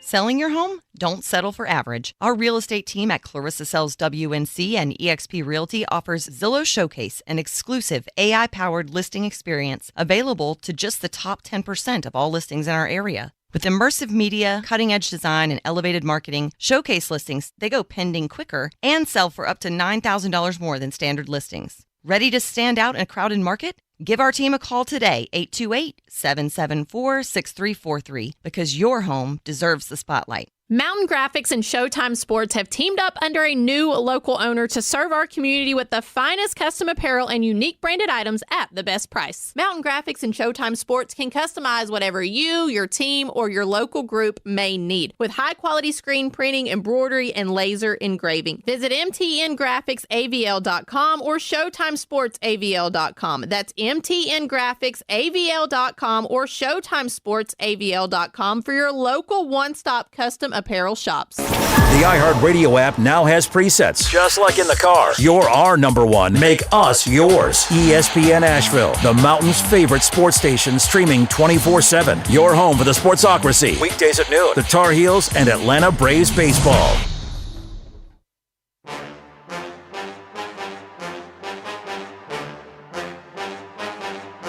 The Sportsocracy. These guys are a f***ing disgrace. We are back in the Sportsocracy on ESPN Asheville. Closing out a Football Friday. And we'll close out Football Friday with a little bit of breaking news. Who's gonna break the news? Who's gonna break the news? Who's gonna break the news? Who's gonna break the news? I lost my headphones. Yeah, you lost your headphones that time, dummy. Yeah, I did. Okay. How'd that work out for you? Breaking news: Tampa Bay Buccaneers. They have interviewed Brian Callahan. Yeah, be their new OC. I'll take it. Will you? Oh, yeah, sure. I mean, Brian Callahan, he was fine as a coordinator, not as a head coach, With right? Joe Burrow. Sure. And Jamar Chase. Sure. And T. Higgins. Mm-hmm. I didn't hear a Baker Mayfield. Look, I don't have high hopes for whoever takes this job. Brian Callahan is about at the top of the list. That's bad for Brian Callahan that's an interview you have to take, because I don't know that anybody else is going to call you. Fair enough. Also being reported that we did call about John Harbaugh, but we're specifically told that he was not interested in a job where he could not pick his GM. So I guess that means New York's out and Atlanta's in. They could still fire Joe Shane. Yeah. But that does make it more likely that it's Atlanta. Atlanta has made the most sense to me for Harbaugh, and I think that's a good sign of where his head's at. Of I want to be able to have my choices. Tampa Bay wasn't willing to get rid of Jason Light, because I'm sure it was Jason Light making the phone call. Yeah, Jason Light calls, hey, would you be interested in coming to Tampa Bay? Only if you fire yourself. Right, yeah. He's like, I don't about that. About that. No. Yes. So there you have it. Brian Callahan, he has been interviewed for the OC job in Tampa. And I know you've seen the rumblings about Mike. They're real interested in Mike McDaniel, apparently. Oh, there's a lot of teams. Detroit's really interested in Mike McDaniel, too. Ooh. Problem is that he's not doing squirt until all of the head coaching jobs have been filled. And I have a funny feeling he's going to get the one in Cleveland. Really? He's the only person I've heard that is really revved up about Cleveland. Mm-hmm. He's got to show some excitement for something. I mean, Callie Cankles up there in Cleveland is going, yeah, you really want to hook up with me? I'm going to give it my all. I just everybody else is just going, well, nobody else will hire me, so I guess. I just hate for Mike McDaniel. He's going to have to take the step down from designer drugs to trailer park fentanyl, and that's not good. That's not good. The city of Cleveland, which I used to rail on and now have seen again and just really enjoyed, you can find him at Sports Tank ESPN. Cleveland was fine. What we saw of Cleveland was fine. You get outside of Cleveland, I've heard all the stories. I'm surprised they're not on Don't Do Crimes more than the state of Ohio is already. Well, Florida just really Florida owns that segment. That they do. I had a Florida story for today. Yeah. Guess we'll have to wait till Monday. We will indeed. We'll be back with you on Monday when it is Overreaction Monday. Closing out the football Friday here. We've got a college football playoff semifinal game tonight, Indiana and Oregon, and we will be live reacting to it on the YouTubes. So, of course, find us on YouTube tonight, 7:30. Kickoff of the game is 8 o'clock, right? Or is it at 7:30? No, 7:30. Oh, it's at 7:30. Okay, all right. So we'll be on right at kickoff. And we'll be doing the live reactions. We'll be following along. Can't do the play-by-play and all of that kind of thing, so we'll be on a little bit of a delay. But everybody sync up their TVs together, and, hey, we're all hunky-dunky. We'll have a real good time. Yes. And, again, we always have to throw this out there when we do these. No spoilers. If you're watching on the different stream than us. Don't tell us what's coming right. before Don't be like, oh, my God, that was a great catch. And then, a minute and a half later, we're like, oh, my God, that's what he was talking about. That's a great catch. It's like somebody else telling you about a movie. Right. I'd really rather see it myself. Sure. So no spoilers tonight. Join us on the YouTubes for the live reactions from the college football playoff semifinal. If you're driving around tonight and can't be watching the YouTube, you can listen in the Asheville area on ESPN Asheville. We'll have the ESPN national coverage of the college football playoff tonight. Coming up tomorrow, we'll have the Carolina Panthers game on News Radio 570 WWBNC, our sister station, your home for the Carolina Panthers in Asheville. Plus, we got a slew of college basketball tomorrow. UNCA's playing. We got Carolina. We got NC State. Also, all of it going to be on our iHeart Media family of stations here between ESPN and WWBNC. Everybody have a great weekend. Tip your waitresses. Don't drink and drive. Megan, enjoy the hangover. You're in the Sportsocracy, and this is Megan. Excuse me. We'll be back on Monday. ESPN Asheville, your mountain weather forecast. Damp evening if you are heading out. Grab the rain gear. Some rain around, especially after 3 or 4 o'clock. 65, so very mild. The good news is we don't have to worry about winter weather. Even tonight, we're only dropping to the mid-50s with occasional rain.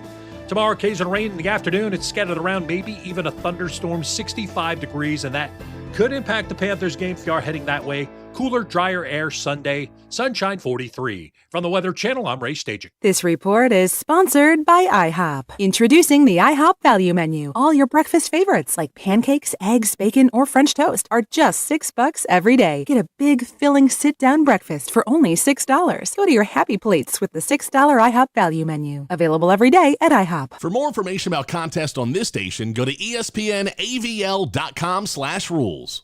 Your one stop for advertising? Call 844-844-iHeart. This is J.W. Whitley, General Manager at Parks Ford of Hendersonville. Our value of commitment.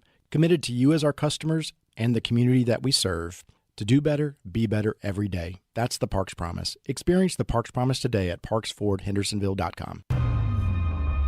This is where it starts. Where your story begins. This is the trail you blaze yourself. And step by step, you get stronger, faster, better. This is where it starts. How will you finish? Ingalls, we're with you every step of the way.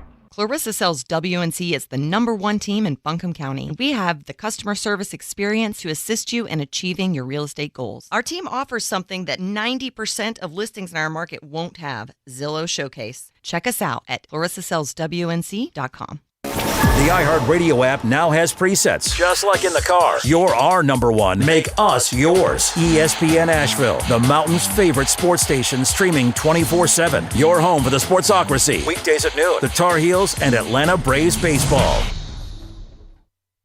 Welcome to the Ingalls Table, a delicious destination with recipes galore.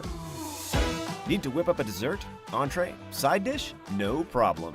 The experts from the Ingalls Table take you through it step by step, with expert tips and advice along the way. Find the Ingalls Table at ingalls-markets.com or swing by the store and pick up your free copy of the Ingalls Table magazine. And let's get cooking. Ingalls, low prices, love the savings. I'm Coley Duffy. I'm Cody Ward. And we're the Chainsaw Brothers. Actually, we're cousins. A few days after Helene, we was in the driveway having a couple beers, waiting on the power to come back on. And we heard so many people calling, needing trees removed, and couldn't afford it. So I called my dad to borrow a chainsaw, and over the next few months, we cleared trees for our neighbors. Our business was born out of wanting to help Western North Carolina get back on our feet. We are fully insured and licensed. We keep our promises, meaning if we say we're going to be there, we'll be there. In these parts, we live how we were raised. When you call the Chainsaw Brothers, you're not a customer, you're family. We're good at what we do, and we do it for a reasonable cost. For all your chainsaw needs, call the Chainsaw Brothers. 828-316-1013. Or find us on Facebook. See how we treat our family. Are you still covered up with storm damage and debris? Call us about our daily rates at 828-316-1013. That's 828-316-1013. We're the Chainsaw Brothers, and with our neighbors, we're Western North Carolina strong. Woohoo! The Sportsocracy. Hey, I go to church, just not during televised sporting events. We are strong, we are resilient, and we will get through this together. But these are stressful times, and it's important to also practice good self-care. It's normal to feel overwhelmed, anxious, or afraid, but there is hope. Reach out to someone, connect with your friends, stay in touch with your community, and know that you are not alone. Learn more at wearebroadcasters.com/hope, furnished by the National Association of Broadcasters and this station. This is ESPN Asheville, Asheville's #1 sports station. Coming up the middle on a blitz, he throws to the end zone, touchdown! Beer City's Tar Heel station. Off the back, Wilson comes soaring in to dunk it home. Home of the Sportsocracy. He said, Kyle Shanahan asked, why isn't tic-tac-toe named Hugs and Kisses? That's all Tech's going to call it. Live from the Ingalls studio, weekdays at noon, ESPN Asheville. Selling your home? Don't settle for average. Our real estate team at Clarissa Sells WNC and eXp Realty offers Zillow Showcase, an exclusive AI-powered listing experience available to just the top 10% of all listings in our area. With immersive media, cutting-edge design, and elevated marketing, Showcase listings, they go pending quicker and sell for up to $9,000 more than standard listings. Ready to stand out in a crowded market? Give our team a call today, 828-774-6343, because your home deserves the spotlight. Portions of the following program were pre-recorded. Asheville's #1 sports station, ESPN Asheville, WPEK, W225CJ Fairview, WMXF Waynesville, and iHeart radio station. Guaranteed human. From the 35-yard line of Miami, Chambliss waiting in the gun, takes the snap. Looking downfield, throwing for the end